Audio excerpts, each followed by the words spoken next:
الحمد لله رب العالمين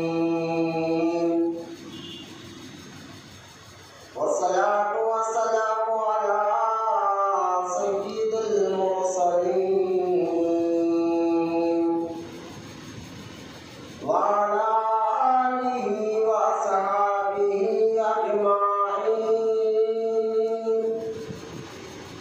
أما بعد وقال الله تعالى في القرآن المجيد فأعوذ بالله من الشيطان الرجيم بسم الله الرحمن الرحيم ولا تقولوا لمن يقتل في سبيل الله أموات بل أحياء ولكن لا تشعرون آمنت بالله صدق الله العلي العظيم وقال الله تعالى بشأن حبيبه الكريم إن الله وملائكته يصلون على النبي يا أيها الذين آمنوا صلوا عليه وسلموا تسليما اللهم صل على سيدنا مولانا اللهم صل على سيدنا ومولانا محمد مالك الجود والكرم وعلى آله وبارك وسلم صلاة وسلاما عليك يا رسول الله صلى الله تعالى عليه وسلم اما بعد ہر تعریف اور بڑائی صرف اللہ تعالیٰ کے لیے ہے جو سارے جہان کا مالک ہے، مختار ہے اور جو سارے جہان کا پالنہار ہے۔ میں اس بات کی گواہی دیتا ہوں کہ اللہ تعالیٰ کے سوا کوئی عبادت کے لائق نہیں، وہ ایک ہے، اس کا کوئی ساتھی اور شریک نہیں۔ اور میں اس بات کی بھی گواہی دیتا ہوں کہ آپ کے ہمارے پیارے آقا اور مولا حضور نور رحمت عالم نور مجسم حضرت سیدنا محمد مصطفیٰ احمد مجتبی صلی اللہ تعالی علیہ وآلہ وصحبہ وسلم اللہ تعالی کے آخری رسول اور اس کی برگزیدہ بندے ہیں۔ سبحان اللہ۔ اللہ تعالی حضور اکرم نور مجسم رحمت عالم صلی اللہ تعالی علیہ وسلم پر اہل بیت، صحابہ کرام، تابعین اور تبع تابعین، اولیاء امت پر قیامت تک بکثرت رحمتیں اور برکتیں نازل فرماتا رہے۔ آمین۔ سب مل کر ایک بار محبت کے ساتھ درود پاک پڑھیے۔ اللہم صل علی سیدنا مولانا سیدنا مولانا محمد مالک الجود والکرم وعلی آلہ وبارک وسلم صلاۃ و سلام علیک یا رسول اللہ صلی اللہ تعالی علیہ وسلم۔ معزز سامعین، نوجوان ساتھیوں، بزرگوں، السلام علیکم ورحمۃ اللہ وبرکاتہ۔ وعلیکم السلام ورحمۃ اللہ وبرکاتہ۔ جب بھی سلام کیا جائے تو اگر مجمع میں سلام ہو تو کسی ایک نے اگر جواب دے دیا تو سب کی طرف سے آگاہ تو ہو جاتا ہے، لیکن جواب سب دینا چاہیے، صاحب سب کو دے۔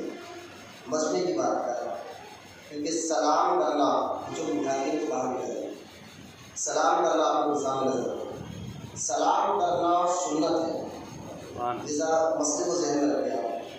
اکثر جو ہمارے پاس جو غلطی ہو رہی ہے اس پر میں توجہ دلانا چاہتا ہوں، آپ اس پر ذرا غور کریں کیونکہ ہماری زندگی کے ساتھ روز یہ چیزیں ریلیٹڈ ہیں۔ سلام کرنا سنت ہے لیکن سلام کا جواب دینا واجب ہے۔ واجب کس کو جانتے آپ؟ واجب اس چیز کو کہتے ہیں اسلام میں، شریعت و قانون واجب یعنی جواب واجب اس کا کرنا ضروری ہے. واجب کو چھوڑنے والا گناہگار ہوتا ہے. تو لہذا ایک تو سلام کا جب مجمع میں ہے بہت سارے مسلمان بیٹھے کسی نے سلام کیا تو سلام کے کچھ آداب ہیں. لیکن ایک مسجد میں بعض لوگوں کو دیکھا جاتا ہے کہ سلام کر کے بعض لوگ داخل ہوتے مسجد میں. ایسا نہیں ہے. مسجد میں اگر کوئی نماز پڑھ رہا ہو یا خاص طور پر مولانا تقریر کر رہے ہو ایسے وقت میں سلام کرنا منع ہے. یہ مسئلے ذہن میں رکھے جائے. ہمارے کافی عمریں گزرتے لیکن ہمیں ان مسئلوں سے پتہ واقف نہیں ہوتا. لیکن یہ ساری چیزیں سیکھنے اور سمجھانے کے لیے میں جو ضروری سمجھتا ہوں آپ کو بتا رہا ہوں. اگر کوئی نماز بھی پڑھ رہا ہے مسجد میں تو آپ کو سلام کرنے کی اجازت نہیں ہے. اور خاص طور اردو تقریر ہو رہی ہو. اب اردو تقریر کرتے وقت سلام کرنا جائز نہیں ہے. تو جب امام عربی خطبہ پڑھ رہا ہو بعض لوگ اس کو بھی سلام کر کے مسجد میں داخل ہوتے ہیں. تو ان کو سمجھنا چاہیے کہ ہماری عقل اتنی ہے کہ ہم اگر کوئی دنیاوی سامان خریدنا چاہتے ہیں تو 10 بار اس کی کوالٹی اس کی ویرائٹی سب چیز چیک کر حاصل کرتے ہیں. لیکن کب اسلامی معاملات میں ہمارا حال یہ ہوگا کہ ہم بہت پیچھے ہوتے جا رہے ہیں کہ کیسے معلوم کرے کیا کرے. بس زندگی گزر رہی ہے.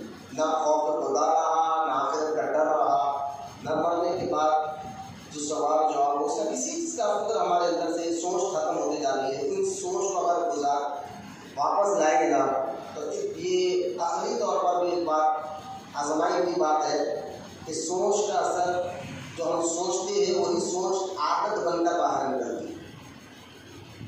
تو سوچ اگر ہمارے آخرت کی ہو تو انشاءاللہ عادت بھی حضور کی بتائے طریقے پر بنتے رہے گی.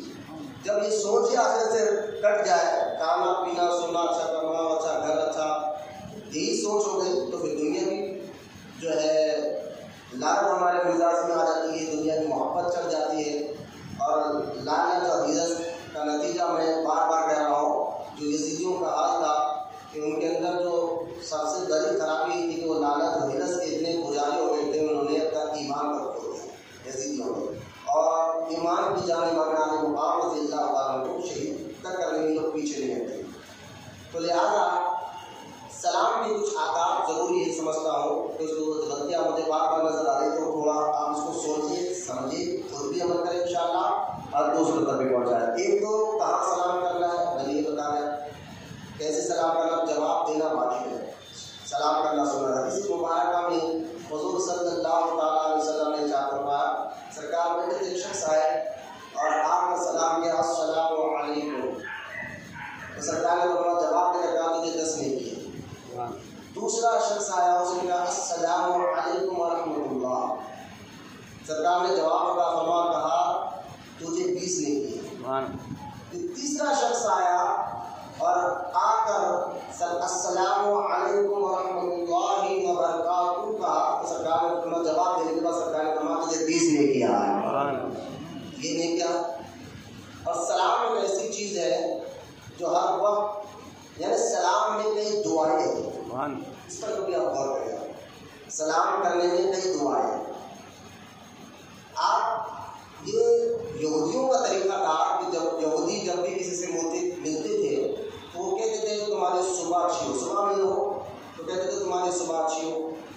اگر رات میں ملتے تو کہتے تھے تمہاری رات اچھی ہو. اس کے بعد بات کرتے تھے. یہودیوں کا یہ طریقہ تھا. آج اس کو ہم گڈ مارننگ یا گڈ نائٹ کہتے ہیں. تو یہ الفاظ بولنا گناہ نہیں ہے لیکن مسلمان ہونے کے ناطے جب بھی ہم ملاقات کرو تو سلام سے ملاقات. اس کے بعد گڈ مارننگ بولے گڈ نائٹ بولے جو بھی بولے. آپ مثال کے طور پر دیکھیے آپ کسی بھی گھر میں رات میں بڑی چوری ہو گئی ہو اور لاکھوں روپے کا اس کا نقصان ہو گیا ہو اور صبح صبح کوئی جا کر کے گڈ مارننگ بولے کہیں گڈ مارننگ رات میں تو میرے جو ہے پورا اللہ خالی ہو گیا تمہارا مجھے گڈ مارننگ کہہ رہے ہو. تو کچھ حادثہ کے بعد ہم نے لیکن سلام ایک ایسی چیز ہے سلام کا جو معاملہ ترجمہ ہے جیسا کہ السلام علیکم. میں اس کا معنی آسان کر سمجھاتا ہوں. اس کا معنی ہے کہ اللہ تجھے سلامت رکھے تیرے دربار کو سلامت رکھے تیرے کاروبار کو سلامت رکھے. اور جواب دینے والا وعلیکم السلام کہہ رہا ہے. معنی یہ ہے کہ مجھے سلامتی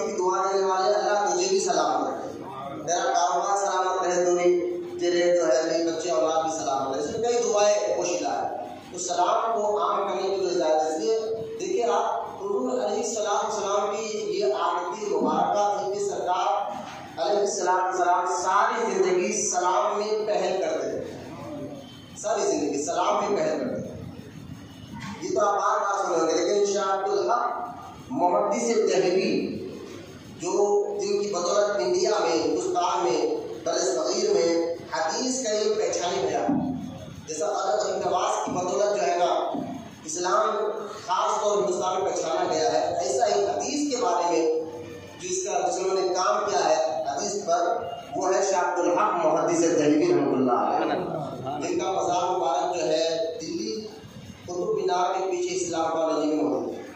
اور یہ ان کے بارے میں بتاؤں گا وقت آنے پر کہ یہ ایسے محدث ہے، یہ ایسے ولی ہے جن کو سنی تو سنی وہابی بھی مانتے ہیں، ان کی عزت کرتے ہیں. تو ماننا ہی پڑتا ہے کہ سارے محدثوں کے استاد ہیں. ہندوستان اور پاکستان کے جتنے محدث ہیں سب کو سند جو ملتی ہے محدث ہونے کی، یہ ان کے استادوں نے شاہ عبدالحق محدث دہلوی کا نام رکھا ہے.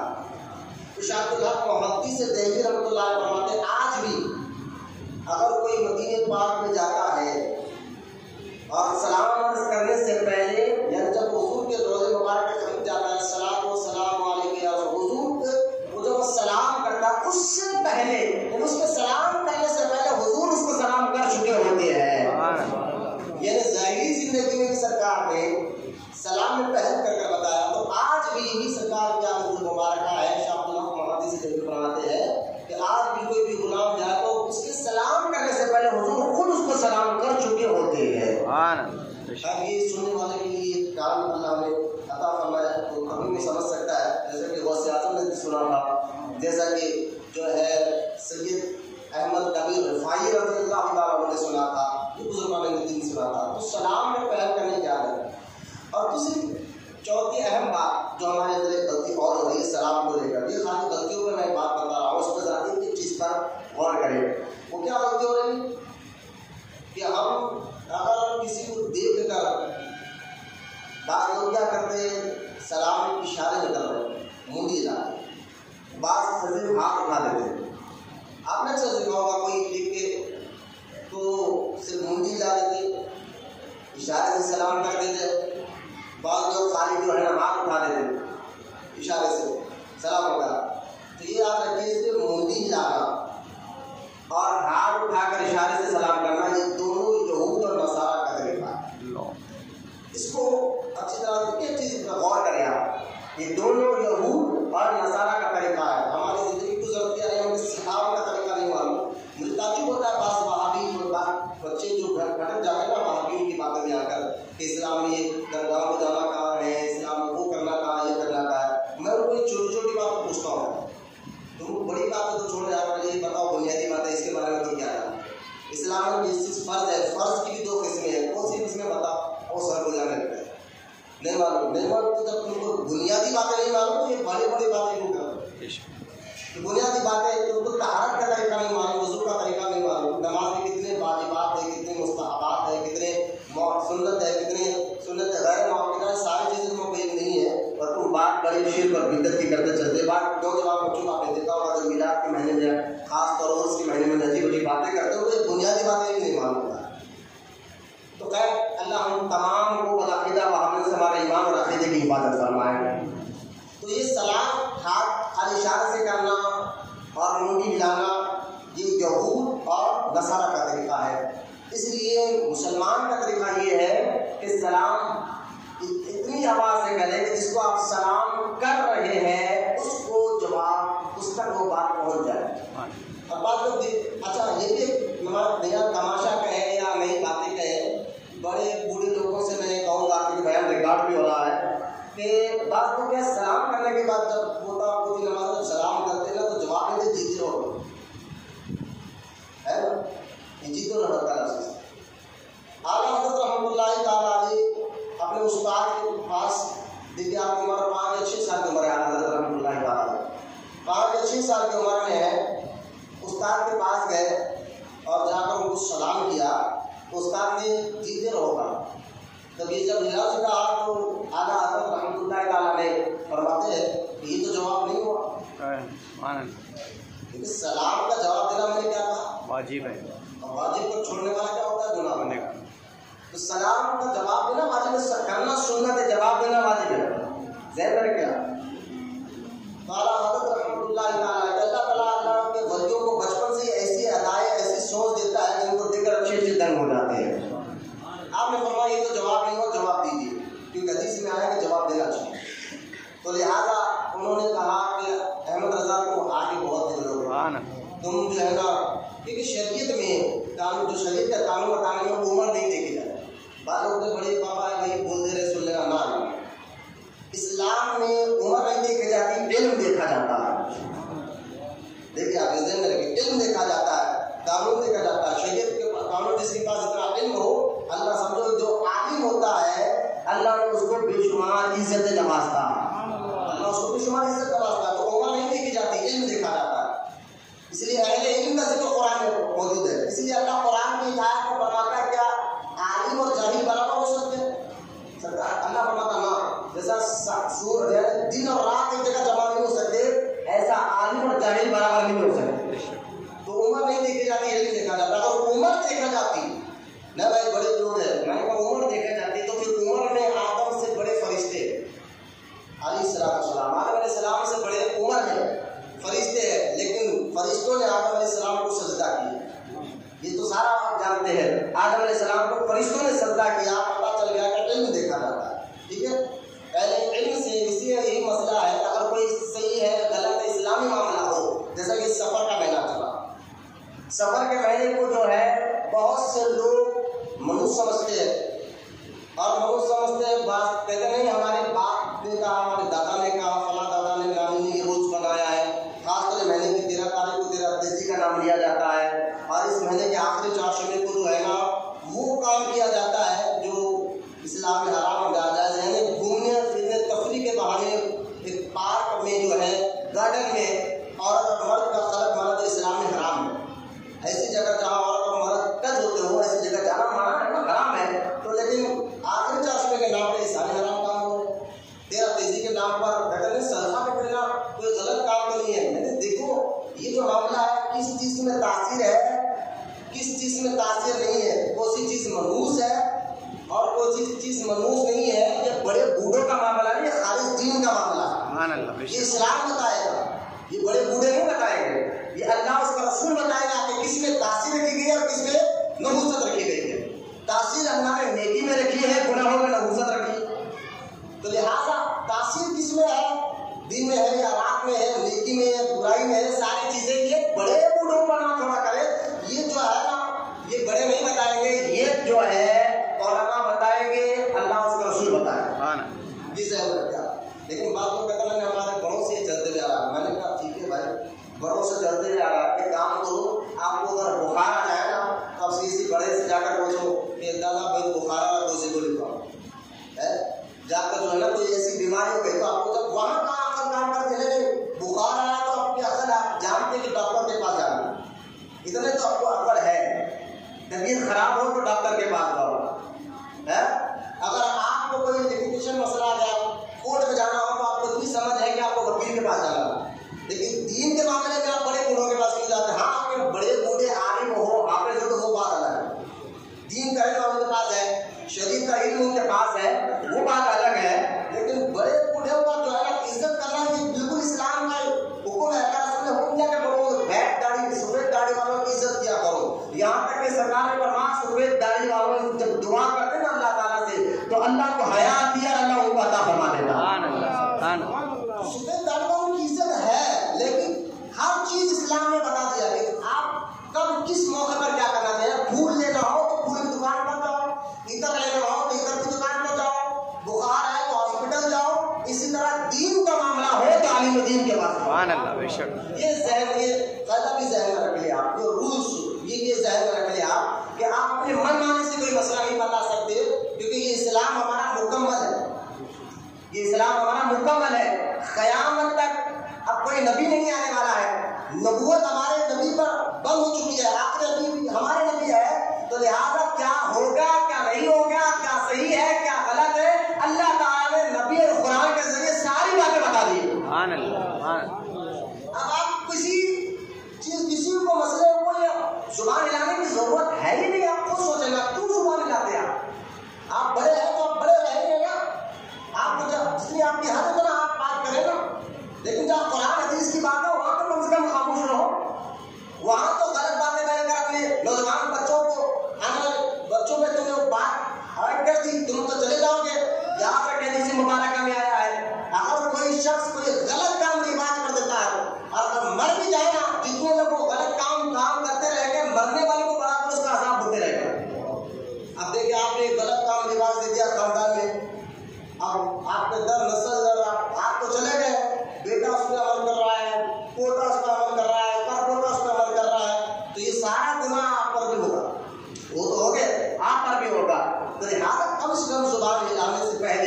دین کا معاملہ ہو تو خاموشی اختیار کرو. اگر علم نہیں ہے تو مجھے نہیں معلوم کہنا. اگر دیکھیں کسی کے پاس کوئی چیز کا علم نہ ہو, بات کو کہتے بڑے بڑے ارے بھائی اگر نہیں معلوم بولے تو لوگ کیا سمجھیں گے, تو بھائی نہیں معلوم ہے. اگر نہیں معلوم ہونے, اگر کوئی عالم بھی ہو, اگر کسی مسئلے کئی لوگ مسئلے ہمارے پاس بھی لوگ آتے ہیں کہ مولانا یہ مسئلہ کیا ہے, میں کہتا ہوں اگر مجھے نہیں معلوم معلوم کر کروں. ٹھیک ہے, میں بتا رہا ہوں کتابوں سے دیکھتا ہوں, ہمارے بڑے اساتذہ ہیں, استاد ہیں, علماء ہیں, ان سے پوچھ کر بولتا ہوں. تو یہ نہیں معلوم ہے سے عزت نہیں کرتی بلکہ اللہ تعالیٰ عزت اور بڑھاتا. ایسا ظاہر بنانا کہ اگر نہیں معلوم ہو تو بچے کیا سمجھیں گے. نہیں بھائی, یہ شریعت کا معاملہ ہے, دین کا معاملہ ہے, یہ خالصتاً دین کا مسئلہ ہے, تو یہ ساری باتیں سمجھنا چاہیے. خیر سلام کی بات کرتے ہیں سفر میں نے, اور مین ہمارا جو موضوع ہے اس پر میں آؤں گا, تو سلام پر یہ ایک اشارے سے نہیں کرنا چاہیے, جواب دینا چاہیے, اور جیت کے روک الگ نہیں کرنا چاہیے. بڑوں کو چاہیے کہ اس کا جواب دیا کرے. اب اہم اور بات ہے, سلام میں ایک مسئلہ اور ہے, وہ یہ, اب دیکھیں کتنی باریکیاں ہے, باریکیاں نہیں ہے بلکہ آپ لوگ جو کہتے ہیں بھائی اسلام بال سے باریک ہے اور جو ہے تلوار سے زیادہ تیز ہے, ایسا نہیں ہے. اس کو آپ سمجھ رہے ہیں, اسلام سب سے جو ہے نا, دیکھیے حضور صلی اللہ تعالیٰ علیہ وسلم نے ارشاد فرمایا کہ سب سے آسان شریعت اگر کسی کو دی گئی, کسی نبی کو دی گئی, قانون شریعت کہتے ہیں قانون کو, اللہ کے قانون کو, سب سے آسان شریعت حضور فرماتا ہے کسی نبی کو دی گئی وہ نبی عیسیٰ علیہ السلام ہے. اور سب سے خطرناک شریعت کسی نبی کو دی گئی ہے تو وہ نبی موسیٰ علیہ السلام ہے. لیکن موسیٰ علیہ السلام کے دور میں اگر کوئی گناہ کرتا تھا تو اس کی پیشانی پہ لکھا جاتا تھا. رات کو چھپ کر بھی اگر وہ گناہ کر رہا تو اس کی پیشانی پر یا اس کے گھر کے دروازے پر قدرتی طور پر لکھا جاتا تھا اس نے رات میں یہ بیٹھ کر یہ کام کیا. یہ موسیٰ علیہ السلام کی شریعت تھی. اور سرکار فرماتے ہیں اللہ نے جو مجھے قانون دیا ہے نا, وہ نہ زیادہ آسان ہے نہ زیادہ خطرناک ہے, وہ بیچ والی معتدل ہے. بولے محبت سے یہ معتدل ہے, بیلنس والی شریعت اللہ تعالیٰ نے ہمارے نبی کے ذریعے ہمیں عطا فرمائی ہے. تو اس کو نہ آپ یہ سمجھیں کہ خطرناک ہے, بہت سے باری بات ایسا نہیں ہے, آپ اس کو محسوس نہ کریں, بلکہ یہ بہت معتدل ہے, بہت آسان بھی ہے.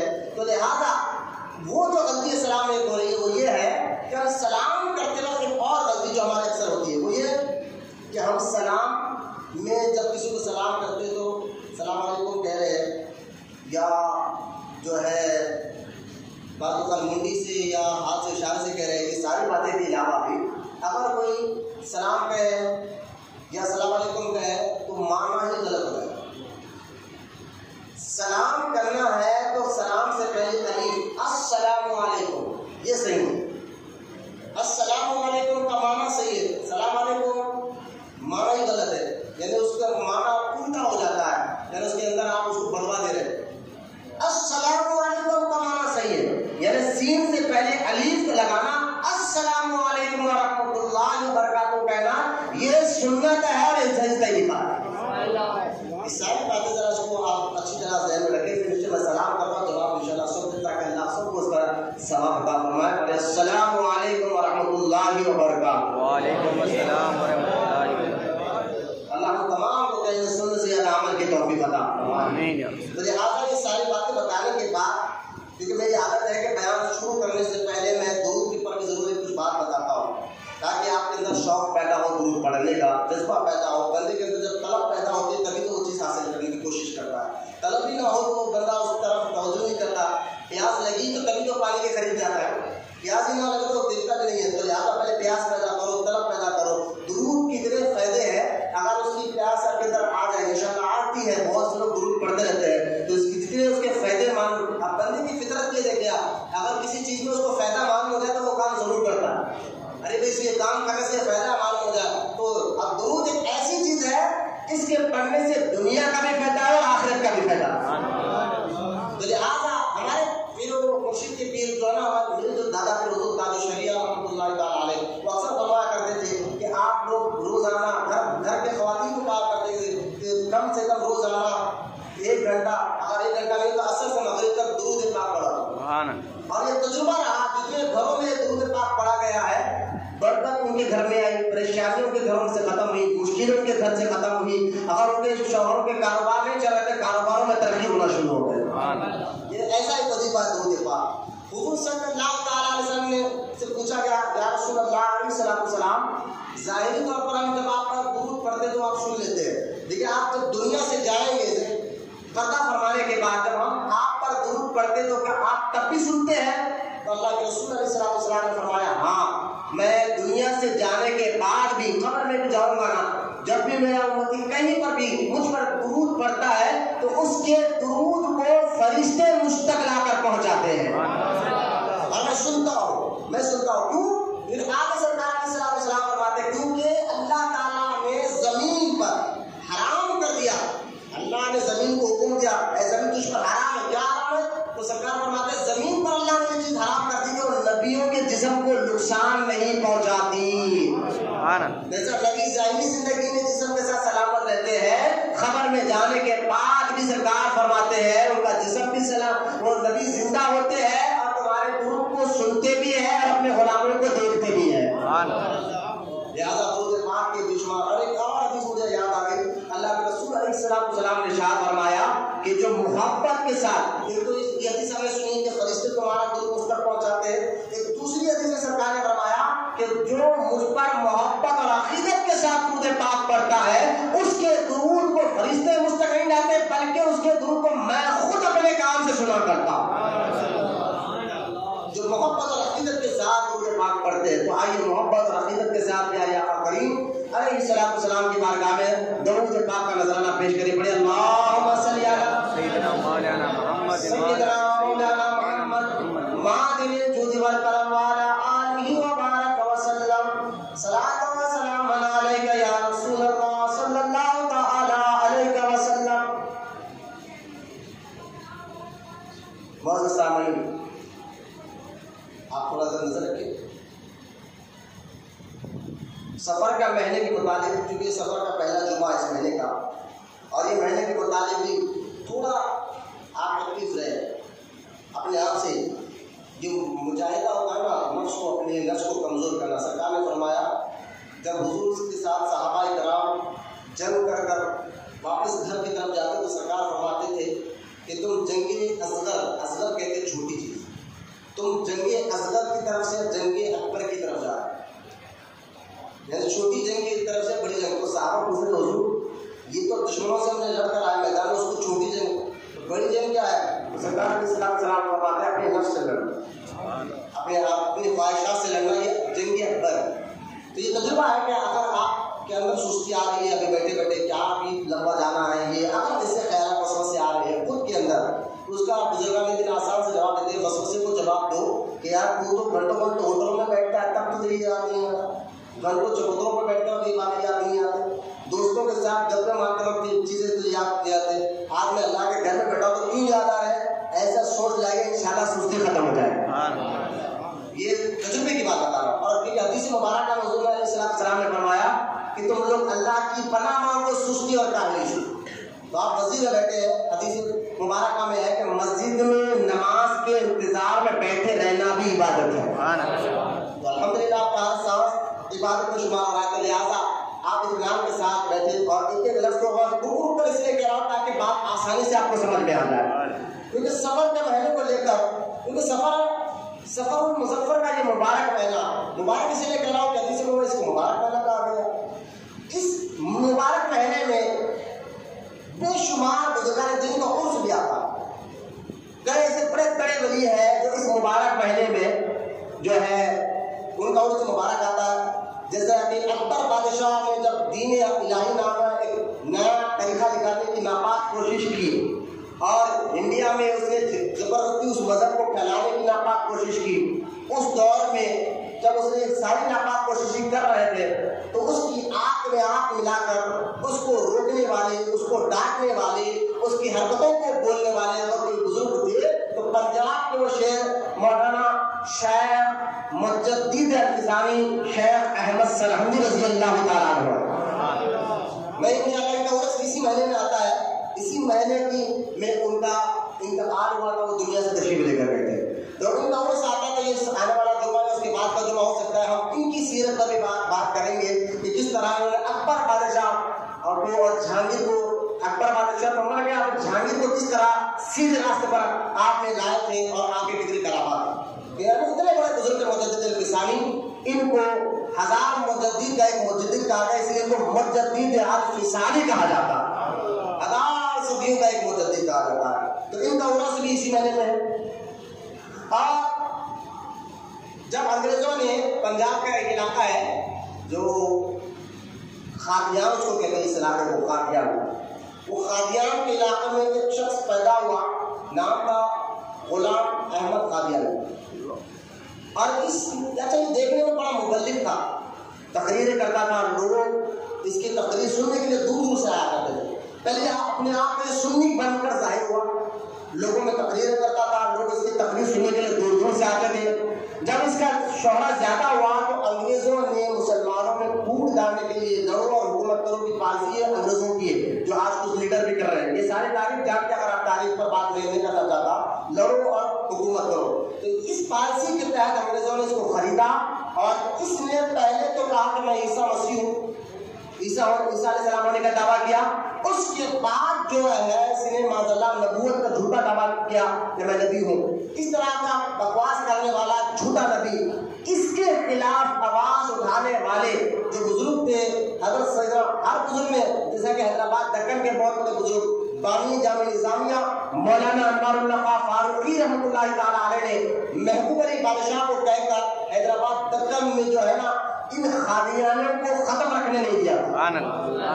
جو بانی جامع نظامیہ دودھ والی جو مدرسہ موجود ہے، مولانا شیخ انوار اللہ خان فاروقی رضی اللہ تعالیٰ عنہ، یہ ان کی بدولت حیدرآباد دکن میں کوئی قادیانی نہیں آ رہا، لیکن آج جیسا جیسا وقت گزرتے جا رہا ہے تو ان کی بھی تعداد ہمارے حیدرآباد جیسے مبارک شہر میں بھی بڑھتی جا رہی ہے۔ اللہ ہم تو آج کل ہے نا یوں سمجھے کہ چور پولیس کا لباس پہن کر آ رہا ہے تو پہچانے نہیں جا رہے، چور پولیس کا لباس پہن کر ہے، چور ہے لیکن وردی پہننے سے اس کو، تو قادیانی ہو یا وہابی ہو، یہ آپ کے سامنے بھولے چہرے بنا کر آ رہے ہیں۔ کئی نوجوان بچے، خاص طور پر نشانہ نوجوان بچے ہوتے ہیں، آنے والی نیو جنریشن ہوتی ہے، ان کو نئی نئی باتیں کر کر ان کے ایمان اور عقیدے کو بگاڑنے کی ناپاک کوشش کی جا رہی ہے۔ اللہ ہم تمام کو ان قادیانی کے ناپاک مشن سے ہماری ایمان کی اور عقیدے کی حفاظت فرمائے۔ لہٰذا یہ غلام احمد قادیانی جو بانی جامع نظامیہ میں تو ان کو ختم رکھنے نہیں دیا، اور 2 جلدوں پر بڑی کتاب لکھ کر پورے ہندوستان بھر میں ان کی کتاب بڑی مشہور ہوئی، بانی جامع نظامیہ کی۔ خیر بہت سے لوگوں نے ان کی وجہ سے ایمان بچایا، اور ایک بزرگ تھے جو غلام احمد قادیانی کو مناظرے کا چیلنج کیا تھا، وہ آیا نہیں، بھاگ گیا میدان سے۔ تب وہاں کے لوگوں کو معلوم ہوا کہ وہ کتنا بڑا بدماش ہے اور کذاب ہے، جن کو آپ کے آنکھ ملا کر جن بزرگ نے غلام احمد قادیانی کو بھگایا تھا، میدان چھوڑ کر وہ بھاگا تھا، وہ بزرگ کا نام حسن حسینی شہزادے حضرت سیدنا پیر مہر علی شاہ رحمۃ اللہ تعالیٰ علیہ، جن کا مزار پاکستان کے علاقے کراچی میں موجود ہے، ان کا عرس بھی سفر کے مہینے میں آتا۔ میں بتا رہا ہوں کیسے بڑے بڑے بزرگوں کا عرس اس مبارک مہینے میں آتا ہے۔ مجدد انفصالی کے بارے میں بتا رہا ہوں، شیخ مہر علی شاہ رحمۃ اللہ تعالیٰ علیہ کے بارے میں بتا رہا ہے، اور ایک بزرگ جن کی بدولت سارے وہابیت میں آج بھی زلزلہ، اور ایک بزرگ ہے جن کی وجہ سے سارے وہابیت بچی ہوئی ہے، لکھا 100 سال پہلے تھا، آج تک اس کتاب کا کوئی وہابی جواب نہیں دے سکا۔ 100 سال پہلے لکھا تھا، اور آج بھی ہے نا کسی وہابی سے مناظرہ ہو تو ہم وہ کتابیں لے کر بیٹھتے ہیں تو ہمارے چہرے تک کر کہتے ہیں کہ یار تم بول رہے ہو، کہا نانا یہ تو ہمارے اکابر جو 100 سال پہلے لکھے نا، وہ بزرگ نے لکھے، ان کی کتاب سے ہم بتا رہے ہیں۔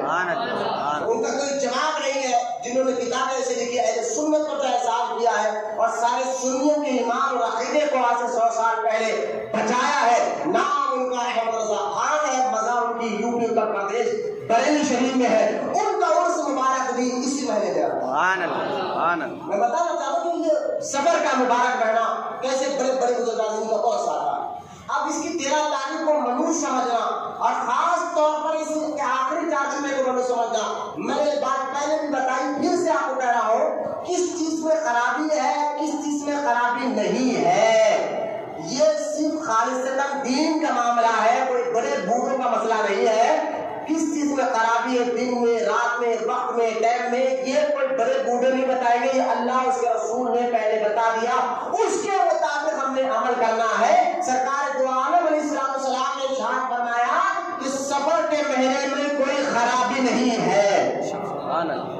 ہم بڑے بوڑھوں نے حضور کی بات سنی، سرکار علیہ السلام نے فرمایا کہ سفر کے مہینے میں کوئی خرابی نہیں ہے، اس کو منوس نہیں سمجھنا چاہیے۔ ایک بعض لوگ کہتے ہیں کہ 13 تاریخ کو اگر کوئی خیرات کر رہا ہے، صدقہ کر رہا ہے، خیرات اور صدقے کرنے میں تو اچھی چیز ہے نا، خیرات کرنا، صدقہ کرنا اچھی چیز ہے، تو اس میں برائی کیا ہے؟ لیکن نا اچھی چیز ہے۔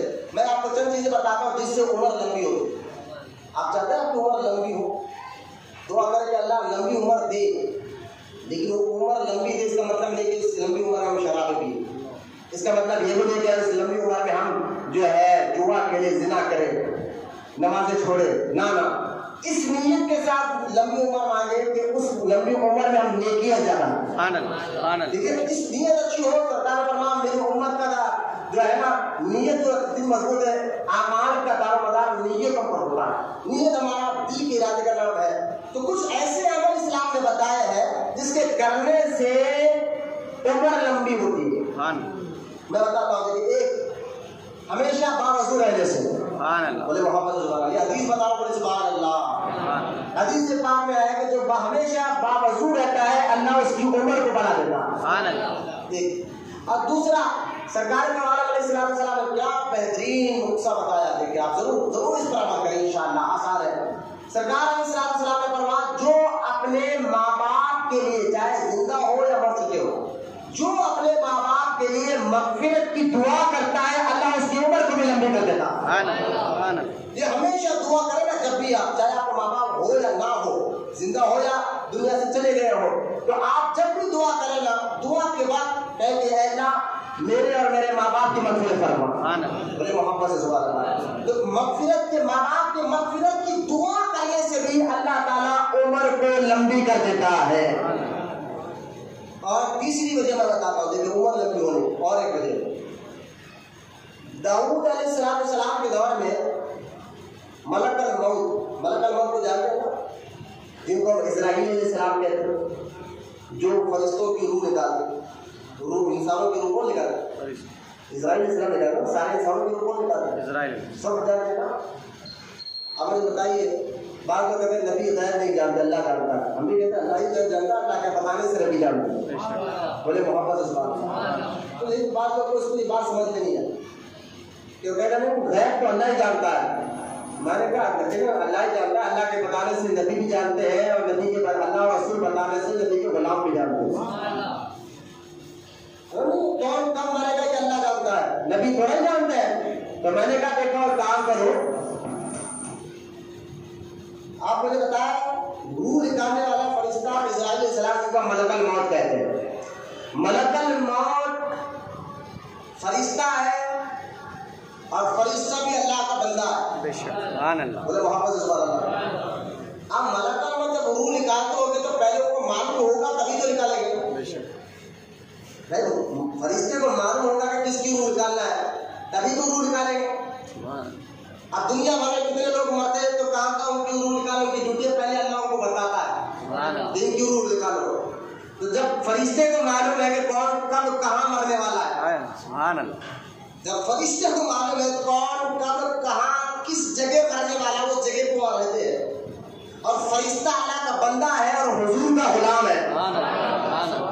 تھوڑا آقا سے کام لے، جب غلام جانتا ہے تو آقا کا عالم کیا ہوگا؟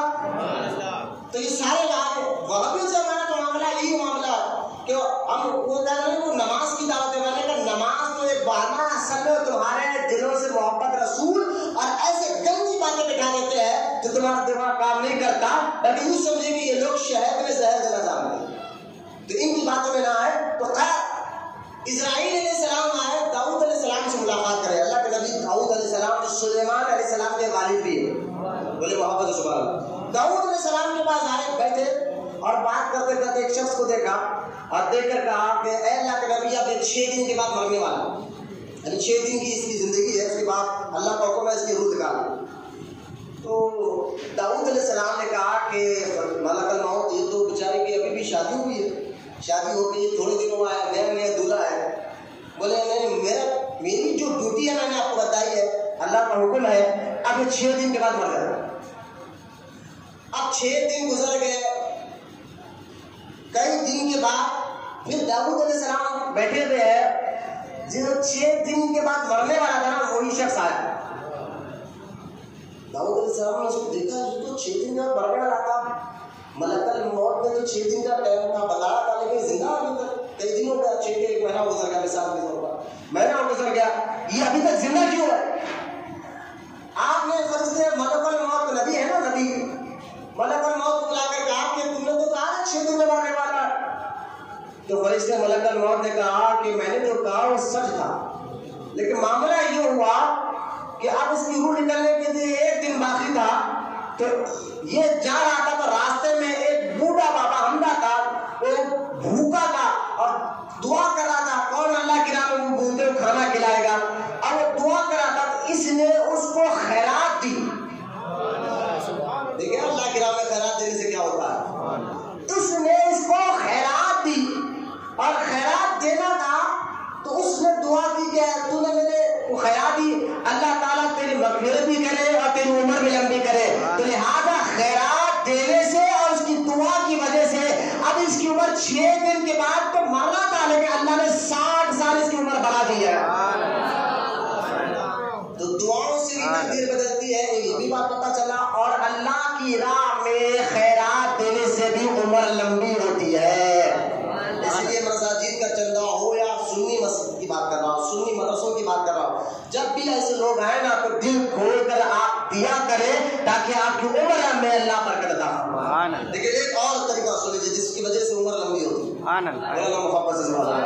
نے چار بتایا, ایک وضو ہے جس کی وجہ سے لمبی عمر ہوتی ہے. دوسرا میں نے بتایا آپ کو کہ خیرات کرنے کی وجہ سے بھی لمبی عمر ہوتی ہے. اور ایک بات میں نے آپ کو بتایا تھا, یاد ہے نا؟ ٹھیک ہے, چلیے. چوتھی بات جو ہے, حضور صلی اللہ تعالی علیہ وسلم نے فرمایا جو میرے خاندان سے محبت کرتا ہے اللہ اس کی عمر کو بھی لمبی کر دیتا ہے. تو سیدوں سے محبت کرنا بھی عمر لمبی ہونے کی نشانی. تو خیر خیرات, تو خیرات دینا, صدقہ دینا اچھی چیز ہے. بعض بڑے بوڑھوں کو میں نے اپنے کہانی سنانے تبھی تو آپ کو بتا رہا ہوں, بعض بڑے بوڑھے لوگوں نے کہا کہ 13 تاریخ کو اگر کوئی خیرات کر دے تو غلط کیا ہے, صدقہ کر دے, خیرات کر دے. جبکہ خیرات کرنا, صدقہ کرنا, اس کی بہت سی فضیلت حدیث میں آئی ہے. غلط کیا, میں آپ کو بتا دوں غلط کیا ہے. صدقہ کرنا تو اچھی چیز ہے, غلط کیا ہے پھر؟ میں نے کہا غلط وہی تو آپ کو بتا رہا ہوں. غلط یہ ہے کہ آپ نے دن مقرر کر دیا کہ 13 تاریخ کو ہی ہم صدقہ کریں گے. صدقہ کے لیے کوئی دن مقرر ہے, جب چاہے صدقہ کریں. یہ آپ جو دن مقرر کر رہے ہیں یہ غلطی. دن کے ساتھ آپ ایٹم بھی مقرر کر رہے ہیں کہ تیل دیں گے, 1.25 روپیہ دیں گے, انڈا دیں گے. یہ کسی نے کہا بھائی آپ صدقہ تو کچھ بھی دے سکتے آپ, اس کے لیے کوئی ٹائم مقرر ہے, نہ کوئی دن مقرر ہے, نہ کوئی چیز مقرر ہے. اللہ کی راہ میں جو چاہے چیز دو. تو قرآن میں 4 پارے کی پہلی آیت میں اللہ تعالیٰ ارشاد فرماتا ہے اے ایمان والو میری راہ میں اگر کوئی چیز دے رہے نا وہ چیز دو جو تم کو سب سے زیادہ پسند ہو. جو آپ کو سب سے زیادہ پسند ہو نا وہ چیز اللہ کی راہ میں دو. تو آپ نے جو دن مقرر کیا, ٹائم مقرر کیا, اور پھر جو ہے کوئی چیزیں مقرر کی, یہ کوئی چیز ٹائم دن مقرر کرنا یہ بندوں کا کام نہیں, اللہ اس کے رسول کا کام ہے. تو آپ کس کی برابری کرنے جا رہے ہیں ٹائم مقرر کر کر؟ دیکھیں اگر کوئی بندہ روزہ توڑ دیتا ہے تو اس کا فدیہ کیا ہوگا یہ اللہ اس کے رسول نے بتا دیا ہے نا. بلا وجہ روزہ توڑنے والے کا فدیہ کیا ہوگا, کفارہ کیا ہوگا, ہم جو فطرہ دیتے ہیں یہ سارے قانون اللہ رسول نے بتا دیے. تو کوئی چیز کو مقرر کر دینا یہ بندوں کا کام نہیں, اللہ اس کے رسول کا کام ہے. تو آپ جو ٹائم مقرر کر دے رہے ہیں تو اس کی وجہ سے آپ تو عمل کر رہے ہیں, بچوں کو کر رہے ہیں آپ بنا, اس کی وجہ سے ہمارا ایمان کتنا کمزور ہے. کچھ عورتیں ہیں, کچھ ماں اور بہنیں اس بات کو ماننے کے لیے تیار نہیں ہے. تو محبت اور عقیدت کے ساتھ ان کو سمجھاؤ کہ اپنی آخرت برباد مت کرو, اللہ اس کے رسول کو ناراض مت کرو کہ کیا صحیح ہے اور کیا غلط ہے. یہ آج نہیں 1400 سال پہلے رسول پاک نے سب بتا دیا ہے, قانون سب تیار ہو گیا ہے, بس ہمیں علماء سے معلوم کر اس پہ عمل کرنے کی ضرورت ہے. قانون بن چکا ہے, اور یہ پارلیمنٹ کا قانون نہیں ہے جو سال میں 5 سال میں حکومت بدلنے کے بعد قانون بدل جائے. یہ اللہ اس کے رسول کا بنایا ہوا قانون ہے, یہ قیامت تک رہنے والا قانون ہے. بولے سبحان اللہ. یہ پارلیمنٹ کے قانون ہے جو کچھ دن کے بعد چلتے اور بدل جاتے ہیں, لیکن جو اللہ اس کے رسول نے قانون بنایا ہے یہ قیامت تک رہنے والا قانون ہے. اب کسی کے ماں کے چلے گئے اس کو جرأت نہیں ہونا چاہیے کہ اس قانون میں چھیڑ چھاڑ کرنے کی کوشش کرتے ہیں. اور جو اس قانون میں چھیڑ چھاڑ کرنے کی کوشش کرتا ہے, آپ نے دیکھا اکبر بادشاہ کا حال کیا ہوا, اور آپ نے دیکھا یزید کا حال کیا ہوا. وہی ہاتھ اس قانون میں چھیڑ چھاڑ کرنے والے کو ہوگا. اس بات کو خدا سمجھو اور اپنی ماں اور بہنوں کو بھی سمجھاؤ کہ سفر کا مہینہ کوئی ملوث نہیں ہے. 13 تاریخ کو کوئی ایسا بلا اترنے والا دن نہیں ہے. ارے دن ملوث کب ہوتا ہے؟ جب اس بندے کا دن ملوث ہوتا ہے جب اس کے سارے دن کی نمازیں چھوٹ جاتی ہیں. ملوث تو اس دن ہوتا ہے جب بندہ شراب میں وقت گزارتا ہے. وقت تو وہ ملوث ہوتا ہے جب بندہ زنا میں گزارتا ہے. بندہ جب شراب پی رہا ہو یا زنا کر رہا ہو، حدیث پاک میں آتا ہے جیسا بندہ شراب پیتا ہے تو اس وقت اس کا ایمان اس کے دل سے نکل کر سر پر آ جاتا ہے. دل سے ایمان نکل جاتا ہے اس کے اور اس کے سر پر آ جاتا ہے. اگر ایسی حالت میں مر گیا تو آپ سوچے لو ایمان اس سے نکل جاتا. اس طرح زنا کر رہا ایمان باہر نکل گیا. ارے منوست تو گناہوں میں رکھی گئی تھی. یہ کیوں ہمیں سمجھ میں نہیں آ رہا کہ منوست جو ہے نا دن یا ٹائم وقت میں نہیں ہے. اللہ تعالیٰ اور رسول کو ناراض کرنے والے کو زندگی میں بھی نحوست آ جاتی ہے، کاموں میں بھی نحوست آ جاتی ہے، کاروبار میں بھی نحوست آ جاتی ہے، ہر چیز میں پریشانی نحوست پہ نحوست آ جاتی ہے. یہ ایمان والوں آپ کو کہہ رہا ہوں کیونکہ آپ کا یقین ہے اللہ پر رسول پر. اگر کسی کو اللہ رسول پر یقین نہیں ہے وہ کہہ لو کھاؤ پیو سو جاؤ. میں ان سے بات نہیں کر رہا ہوں جو اللہ رسول پر یقین کرتے ہیں. یہ ساری باتیں آپ کو ماننا پڑے گا. نحوست جو ہے دن یا ٹائم یا وقت میں نہیں ہے. نحوست جو ہے اللہ کی نافرمانی میں، اللہ کو ناراض کرنے میں. تو سفر کے مہینے میں کوئی ایسی خرابی ہے. اور یہ آخری 4 سالوں کو لے کر یہ جو ڈھول کر رہے ہیں لوگ اور اس کے بہانے پارک یا باغ میں جا کر جو ہے غلط مالت ہوتا ہے عورت مرد کا ناجائز کام جو ہے نا یہ کر رہے ہیں لوگ. سنو اور اس کا بہانہ بنا دیتے ہیں کہ یار یہ سفر کے آخری 4 سفر کو تو سرکار کو صحت ملی تھی، سرکار بہت شدید بیمار تھے اور یہ سفر کا جو مہینہ آیا اس کے آخری 4 سفر کو سرکار کو صحت ہوئی. اور جب سرکار کو صحت ہوئی تو سرکار ہری گھاس کو ڈالنے گئے تاکہ وہ صحت اور مہینے کا دن کے لعاب میں خود شفا ہو.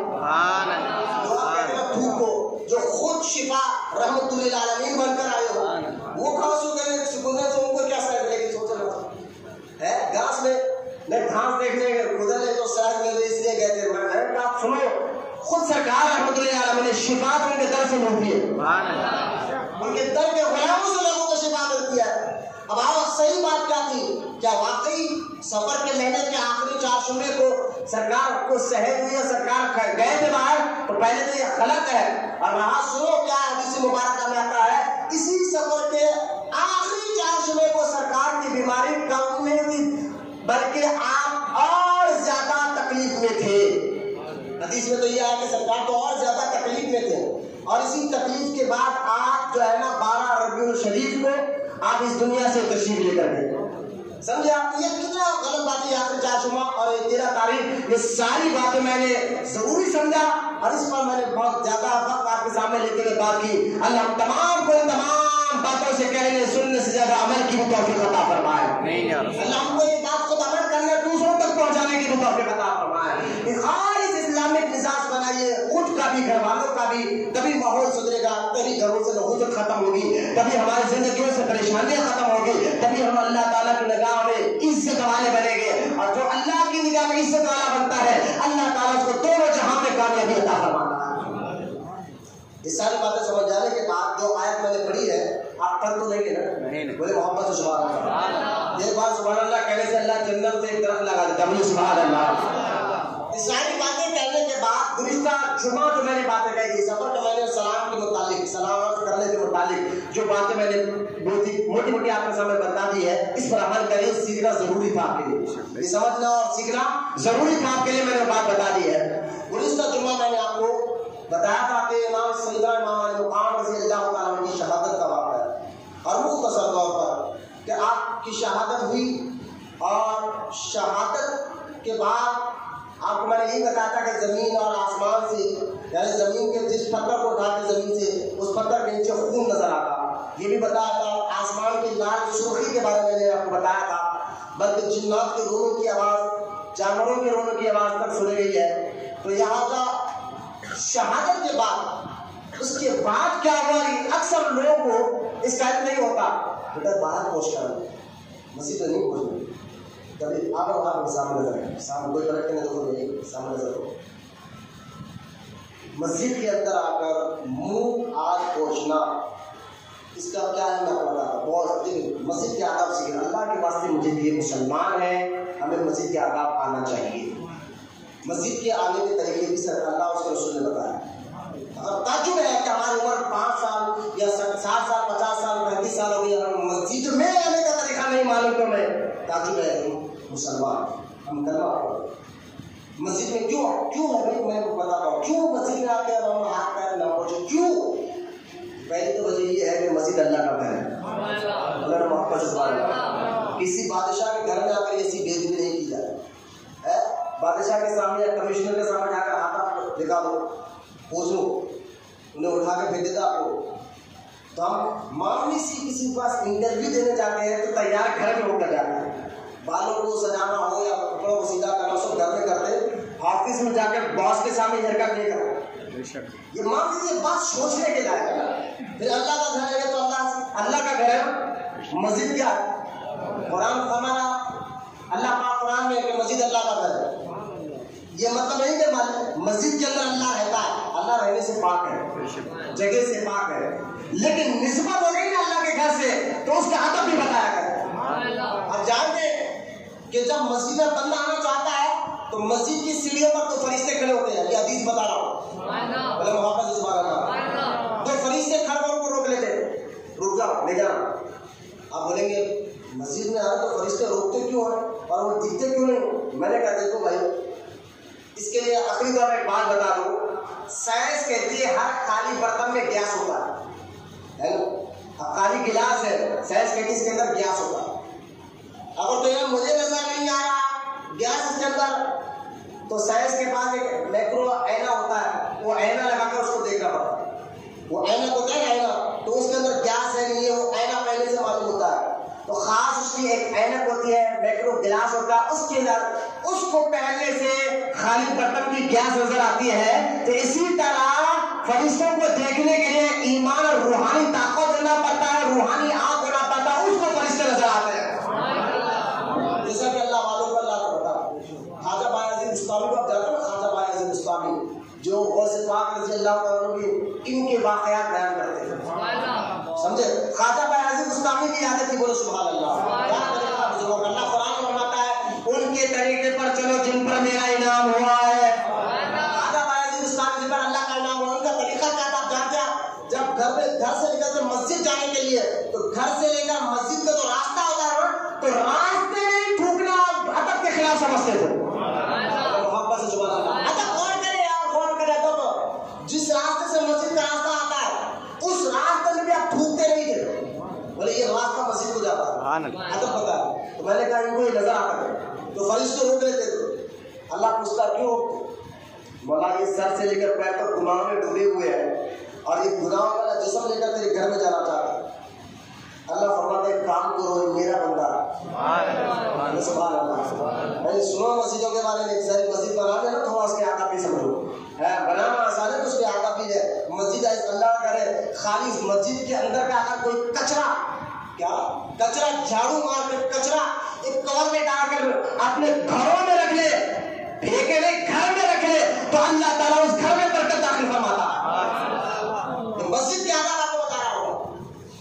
مسجد میں اکڑ کر نہیں جانا, سینہ تان کر ادھر ادھر دیکھ لیتے, ساری خلاف ادب کے خلاف ہے. کوئی اکڑ کر آ رہا ہے, کوئی سینہ تان کر آ رہا ہے, کوئی مسجد میں آ کر پیانوں کو دیکھتا, کوئی چھت کو دیکھ رہا. بھائی میں نے کہا اللہ کے گھر میں آنا تو سر بھی جھکانا اور دل بھی جھکانا, یہ ساری بات رہے. تو اللہ کہتا ہے وہ فرشتوں نے میرے پاس ایک کام کرو, اس کے جسم سے گناہ نکالو اور نکال کر روک دو, اس کو اندر بھیجو. وہ اندر آتا ہے, جب عبادت کر کر واپس جاتا ہے فرشتے پھر روکتے ہیں. اللہ پوچھتا ہے وہ روکتے کیوں؟ کام ہونا اس کی امانت ہے نا, جو گناہ اس کے ہم نے نکالے تھے اس کے واپس اس کے کھاندے پر رکھ دے. اللہ فرماتا ہے میں غفور الرحیم ہوں.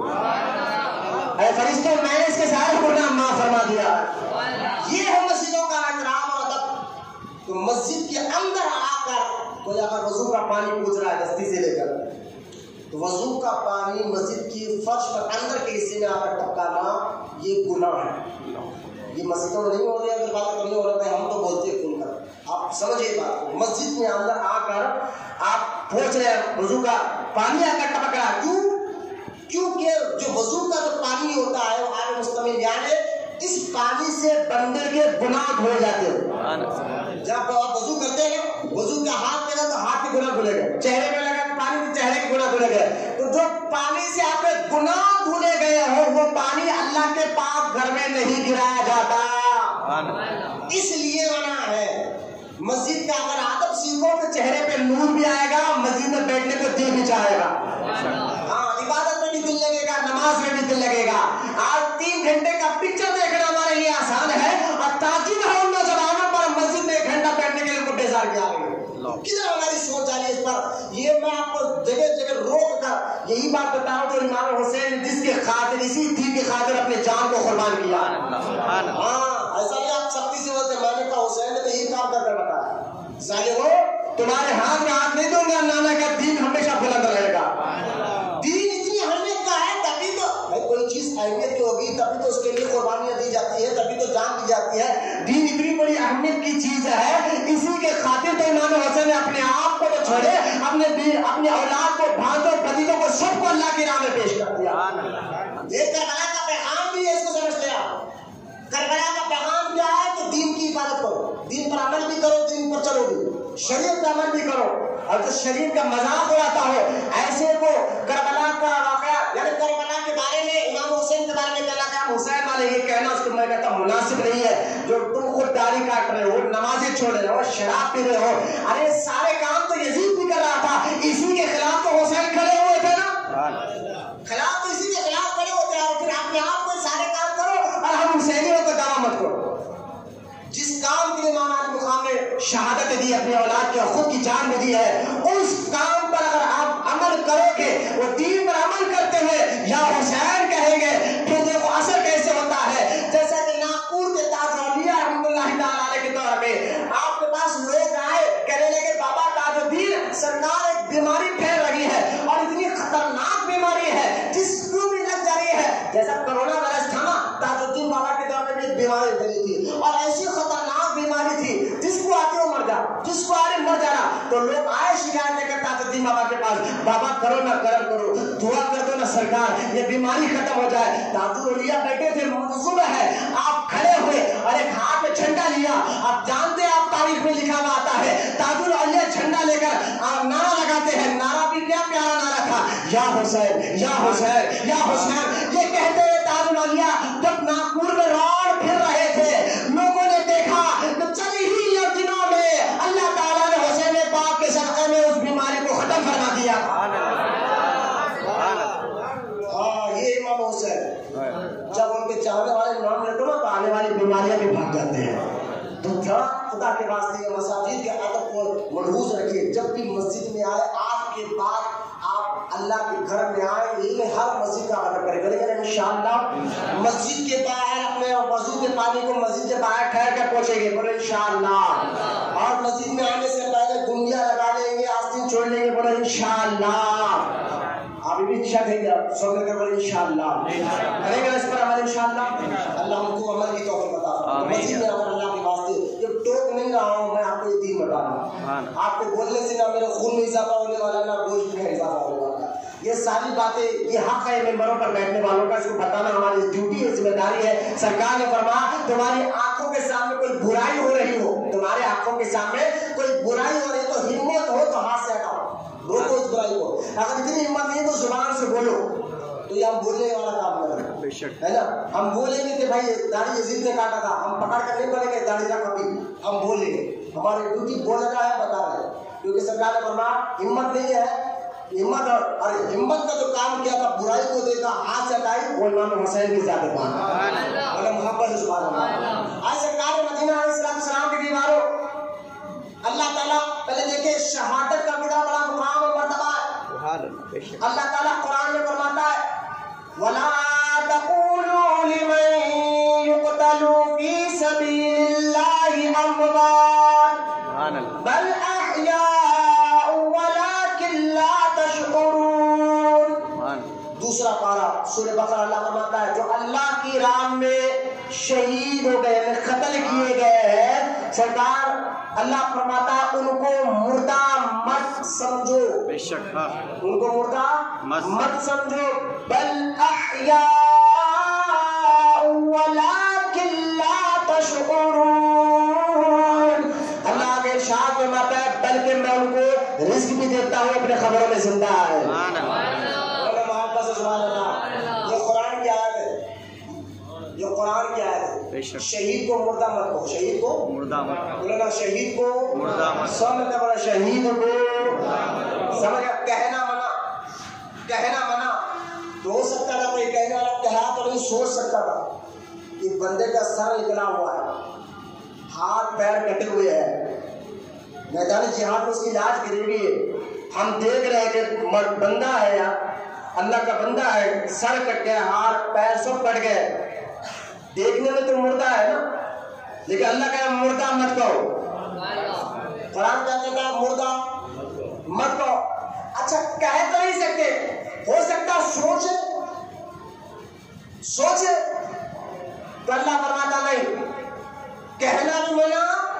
اور ایک آیت، اور یہ آیت ہے 4 پارے کی، جس میں اللہ تعالیٰ ارشاد فرماتا ہے وَلَا تَحْسَبَنَّ الَّذِينَ قُتِلُوا فِي سَبِيلِ اللَّهِ أَمْوَاتًا قُتِلَ فِي سَبِيلِ اللَّهِ أَمْوَاتًا بَلْ أَحْيَاءٌ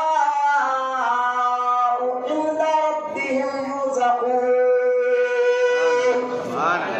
محبت سبحان اللہ، اللہ تعالیٰ ارشاد فرماتا ہے، لیکن پہلی آیت نے کہا مردہ مت کہو، اور دوسری آیت میں اللہ فرماتا ہے جو اللہ کی راہ میں قتل ہے ان کو مردہ سوچو بھی مت، بولے محبت سے سبحان اللہ، انہیں مردہ خیال نہ کرنا، بلکہ وہ اپنے رب کے پاس زندہ ہے اور روزی بھی یعنی رزق بھی ان کو دیا جاتا ہے، بولے محبت سے سبحان اللہ۔ ایک آیت میں کہا کہ مردہ مت کہو، دوسری آیت میں کہا مردہ سوچو بھی مت، کہنے پر بھی پابندی لگا دی اور سوچنے پر بھی پابندی لگا دی۔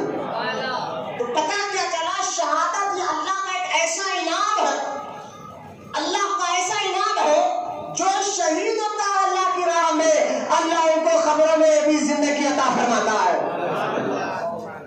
مجھے بتائے شہادت اللہ کا انعام، شہادت اللہ کا انعام، اللہ کا انعام، اس لیے دیکھیں بڑے بڑے بزرگان نے دعا کرتے اللہ تیری راہ میں شہادت کی موت دے۔ حضرت عمر ابن خطاب خود حضور صلی اللہ علیہ وسلم کے بارے میں بخاری شریف کی حدیث ہے، سرکار اکثر دعا کرتے تھے اے اللہ یہ میری خواہش ہے، حضور کی دعا حدیث بخاری سے میں آپ کو بتا رہا ہوں، سرکار خود دعا کرتے تھے اے اللہ یہ میری خواہش ہے کیا کہ مولا تیری راہ میں قتل کیا جاؤ، پھر تو مجھے زندہ کرے، پھر میں تیری نام پر ختم ہوں، پھر تو مجھے زندہ کرے، پھر تو تیرے نام پر میں کہیں جاؤں۔ محبت سبحان اللہ، یہ حضور کی خواہش ہے۔ اور یاد رکھیں میں اکثر کہتا ہوں حضور کی خواہش کو اللہ جلدی پوری کرتا ہے، حضور کی خواہش اور اللہ پوری نہ کرے ہو ہی نہیں سکتا۔ حضور کی خواہش تو تھی کہ کعبے کو قبلہ بناؤ، ورنہ قبلہ تو مسجد اقصی تھا نا فلسطین میں، حضور کی خواہش ہوئی تھی کہ کعبے کو اپنا قبلہ بنا لو، اللہ نے قرآن میں فرمایا محبوب اسی حالت میں نماز ظہر پڑھ لیتے، 2 رکعت ہو چکی تھی، تیسری رکعت تھا، سب کا چہرہ مسجد اقصی کی طرف تھا، لیکن حضور کا خواہش آئی کہ کعبے کو اپنا قبلہ بنا لو، بار بار چہرہ حضور آسمان کی طرف اٹھا کر دیکھ رہے ہیں۔ اللہ سورہ بقرہ میں کہتا ہے محبوب تیرے چہرہ بار بار اٹھتا ہے، ہم تیرے چہرے کو دیکھ رہے ہیں، ہم ابھی اجازت دیتے اسی حالت میں تو کعبے کو اپنا قبلہ بنا لے۔ اس پر نہیں جاتا، کافی لمبی تقریر، نماز کی حالت میں اللہ کا حکم ہوا تو سرکار نے نماز ظہر کی تیسری رکعت میں کعبے کو اپنا قبلہ بنایا تھا۔ حضور کی خواہش کو اللہ پوری کرنے میں جلدی کرتا ہے، تو یہ تو حضور کی خواہش تھی کہ اللہ کی راہ میں جان لے، لیکن ظاہری طور پر ایسا نہیں لگتا حضور کسی جنگ میں شہید ہوئے، ظاہری طور پر تو ایسا ہے نہیں، لیکن خواہش تو پوری کرنا، اور ہوا ایسا نہیں ظاہری طور پر، آپ یہ سمجھیں گے ہوا ہے، اللہ نے ایسا بہترین سبب بنایا حضور کی اس خواہش کو پوری کرنے کے۔ وہ کیا سی خواہش ہے تو سنو اللہ کے رسول علیہ الصلوۃ والسلام ارشاد فرماتے ہیں کہ میرے حسن اور حسین، حسن صحرے سے لے کر سینے تک میری طرح ہے، حسین سینے سے لے کر پیر تک میری طرح ہے۔ محبت سے سبحان اللہ،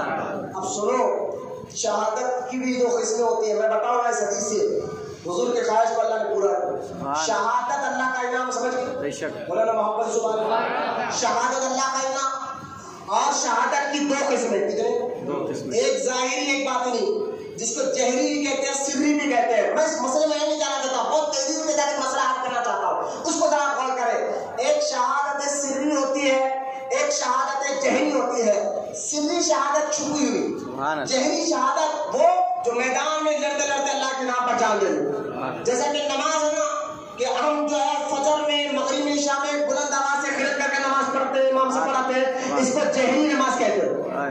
اور ظہر اور عصر کو خاموشی، اس کو سری نماز کہتے ہیں. تو شہادت بھی دو ہوتا ہے، ایک جہری ایک سری. جہری شہادت وہ جو میدان میں جا کر اللہ کے نام پر جان دے دے، وہ بھی شہادت ہے.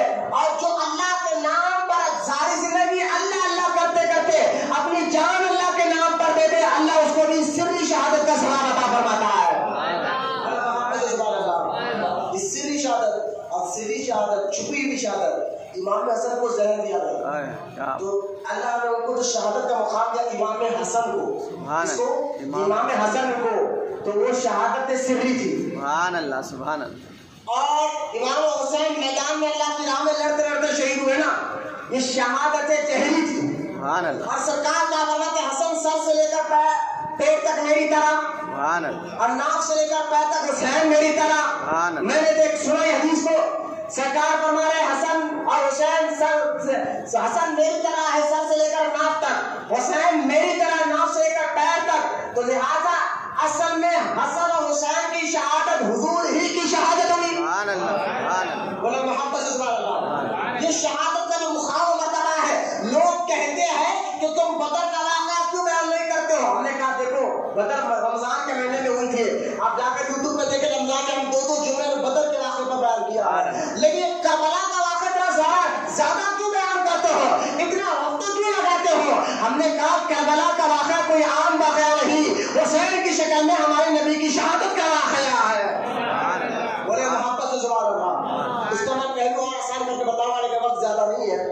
لیکن ایک اور بات سنیں، مولوی اسماعیل دہلوی جیسا ایک بدبخت آدمی دہلی میں پیدا ہوا، مکے حج کرنے گیا تھا، وہاں پر ایک وہابی کی کتاب توحید کتاب ملی، اس کتاب کو ہندوستان لایا اور اس کتاب میں اپنی طرف سے کچھ لکھ کر نئی کتاب بنائی، اور نئی کتاب میں اس نے اس کتاب کا نام رکھا تقویۃ الایمان. وہ ساری کتابیں میرے پاس موجود ہیں ابھی روم میں، کیونکہ ہم سنی ہے نا ثبوت کے ساتھ بات کرتے ہیں، کیونکہ سنی ہے نا کان میں بولنے کے میدان میں بولنے کا آتی ہے. اب غور کریں اس کتاب میں اسماعیل دہلوی جیسے بدبخت آدمی نے کیا لکھ دیا. سنو غور سے سنیے آپ کہ نبی مردہ ہے. سو مل کر بولے معاذ اللہ. معاذ اللہ کا مطلب ہے اللہ ایسے بولنے سے ہم تیری پناہ چاہتے ہیں، ہم تو نہیں بولے. دیکھو اس نے لکھا کتاب میں کہ نبی مر گئے مٹی میں، ٹھیک ہے. اس نے کتاب میں لکھا، کتاب آج تک چھپ رہی ہے، اس وقت بھی چھپ رہی ہے. آپ سمجھ گئے سنی میں آگے میں جھگڑا کہ یہ باتوں سے فاتحہ دودھ کا مسئلہ نہیں ہے. یہ گمان مانا نا کہ وہ فاتحہ نہیں دلاتے، ہم فاتحہ دلاتے بات بچے آ گئے نا، خالی فاتحہ نہیں دلاتے، ہم ان کو بچی دینے میں کیا پرابلم ہے؟ خالی اتنا ہی فرق ہے، ہم درگاہ کو نہیں جاتے، ہم درگاہ کو جاتے، اتنا ہی پرابلم ہے. ان کو اتنا ہی دکھتا نہیں، اتنا نہیں ہے، یہ بہت دکھتا ہے. وہ تمہارا ایمان جو نبی پاک علیہ السلام جو ہمارے ایمان کی جان ہے ان کے بارے میں گستاخیاں کرتے ہیں. فاتحہ کا مسئلہ کیا ہے بھائی؟ آپ نے نہیں سنا، آپ اکثر اور یہ عمل کرتے بھی ہوگے. حدیث مبارکہ ہے، آپ بخاری شریف اٹھا کر بسم اللہ الرحمن الرحیم کی فضیلت پڑھے. آپ بسم اللہ الرحمن الرحیم قرآن کی آیت ہے نا، قرآن ہے نا، تو بسم اللہ پڑھ کر ہی تو آپ کھانا کھاتے ہیں، کھانا سامنے پڑھ کیا رہے ہیں؟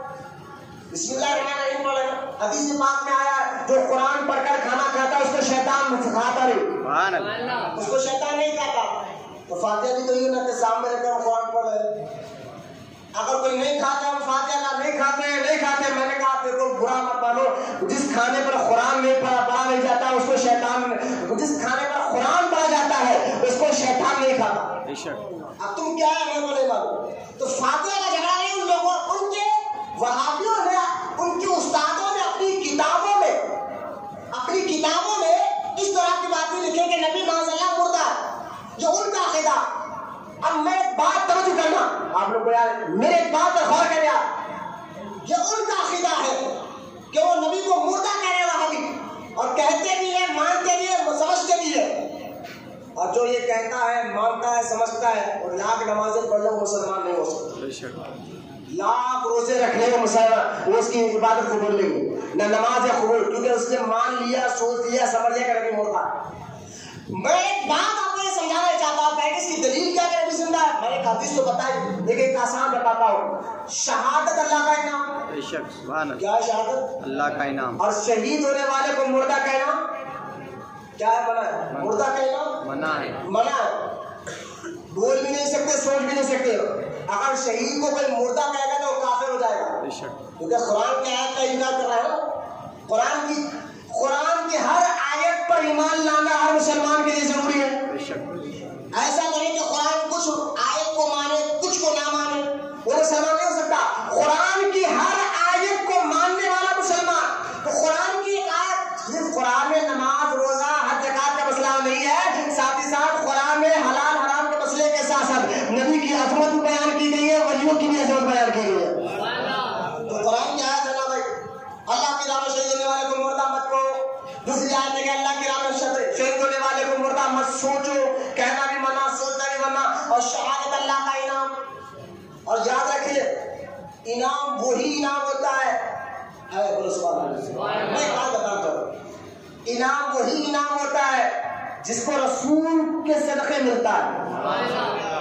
پہلے وہ انعام رسول کو دیتا ہے، بعد میں ان کے در سے غلاموں کو ملتا ہے. آپ کہیں گے یہ آپ نے کیا کہہ دیا؟ میں نے کہا میں نے نہیں کہا، خود حضور صلی اللہ تعالی علیہ وسلم کی حدیث مبارکہ جو صحیح بخاری شریف میں ہے، امام بخاری رضی اللہ تعالیٰ عنہ اپنی کتاب صحیح بخاری میں باب کتاب العلم میں یہ حدیث پاک لاتے ہیں کہ خود اللہ کے رسول سرکار مدینہ راحت و قلب و سینہ ساری کائنات کے آقا و منجا مصطفیٰ جان رحمت علیہ السلام نے ارشاد فرمایا. کیا فرماتے ہیں؟ بخاری کی حدیث بتا رہا ہوں، بولے سبحان اللہ. صحیح بخاری کی حدیث پاک ہے. اللہ کے رسول علیہ السلام نے خود ارشاد فرمایا، واللہ یؤتی انا قاسم، جس کا معنی یہ ہے اللہ کے رسول فرما رہے ہیں واللہ یؤتی، اللہ دینے والا ہے، انا قاسم، میں باٹا کرتا ہوں. محبت سے سبحان اللہ. اس لیے بریلی کے احمد رضا خان علیہ رحمت الرضوان کیا خوب کہتے ہیں، ٹھنڈا ٹھنڈا میٹھا میٹھا پیتے ہم ہے، پلاتے یہ ہے، ارے رب ہے موتی یہ ہے قاسم، رزق اس کا ہے کھلاتے یہ ہے. محبت سے سبحان اللہ. جس کو جو ملتا ہے حضور کے صدقے ملتا ہے. مانتے نہیں مانتے؟ قرآن یہ تو معاملہ ہے. بخاری کی حدیث اگر کوئی نہیں ایسا نہیں ہے بخاری میں حدیث ہے تو میں نہیں مانتا تو قرآن تو مانتے ہو. قرآن میں اللہ تعالیٰ ارشاد فرماتا ہے، یہ رسول تمہیں جو دے وہ لے لو. سبحان اللہ. یہ رسول تمہیں جو دے وہ لے لو، جس چیز سے روکے اس سے رک جاؤ. تو جو رسول دیتے تو سب کچھ ملتا ہے رسول کی عطا سے. یہ قرآن بھی کہہ رہا ہے. اگر اس پر اگر میں بولوں نا تو اعلیٰ حضرت ایک رسالہ الامن والغلام، اس پر آپ نے کہ اللہ کی عطا سے رسول دیتے ہیں، اس پر آپ نے 200 سے زیادہ حدیثیں اس کتاب میں جمع کی ہے. لیکن میں اس پر نہیں جاتا. سنو، جب شہادت حضور کے غلاموں کو ملتی ہے تو وہ زندہ ہے. حسین حضور کی نواسے بھی ہے، غلام بھی ہے. آپ دیکھیں اس گلی کے آستانے بیٹھے یہ بھی شہید. محبت سے سبحان اللہ. آج جو 5 تک شکر ہے بسا گٹی میں درگاہ کا تکلیف ہوتی ہے. جب تحریک نہ ہو تو صبح میں نہیں نہ ہو. مزاح گٹی میں درگاہ پاس سے آ گئے. میں نے کہا سوچ بولنے سے پہلے اپنے ایمان کا خیر کرو. یہ جانا جس کے مزار ہے حسین پاک کی اولاد ہے. سبحان اللہ. ان کا شجرہ جو ہے تجزیل میں موجود ہے، کتاب سلاطین دنگر میں موجود ہے. اگر آپ اس پر دیکھیں، میں انشاءاللہ کوشش کر دعا کریں آپ لوگ میرے لیے کہ میں انشاءاللہ تعالیٰ کوشش کر رہا ہوں کہ اس پر گزیر سے یعنی کتاب تو ہے لیکن گزیر سے انشاءاللہ میں کتاب کو نکال کر ایک انشاءاللہ ایسی کتاب کی شکل بناؤں گا اور اسی مسجد میں مفت تقسیم کروں گا انشاءاللہ. تاکہ آپ بولیں جو لوگ ہیں نا مسان کہتے ہیں درگاہ کہاں سے آ گئی ہے، اس پر میں انشاءاللہ دلیل لکھنے لگاؤں گا. انشاءاللہ ضرور تقسیم ہوگی، دعا کریں گے انشاءاللہ.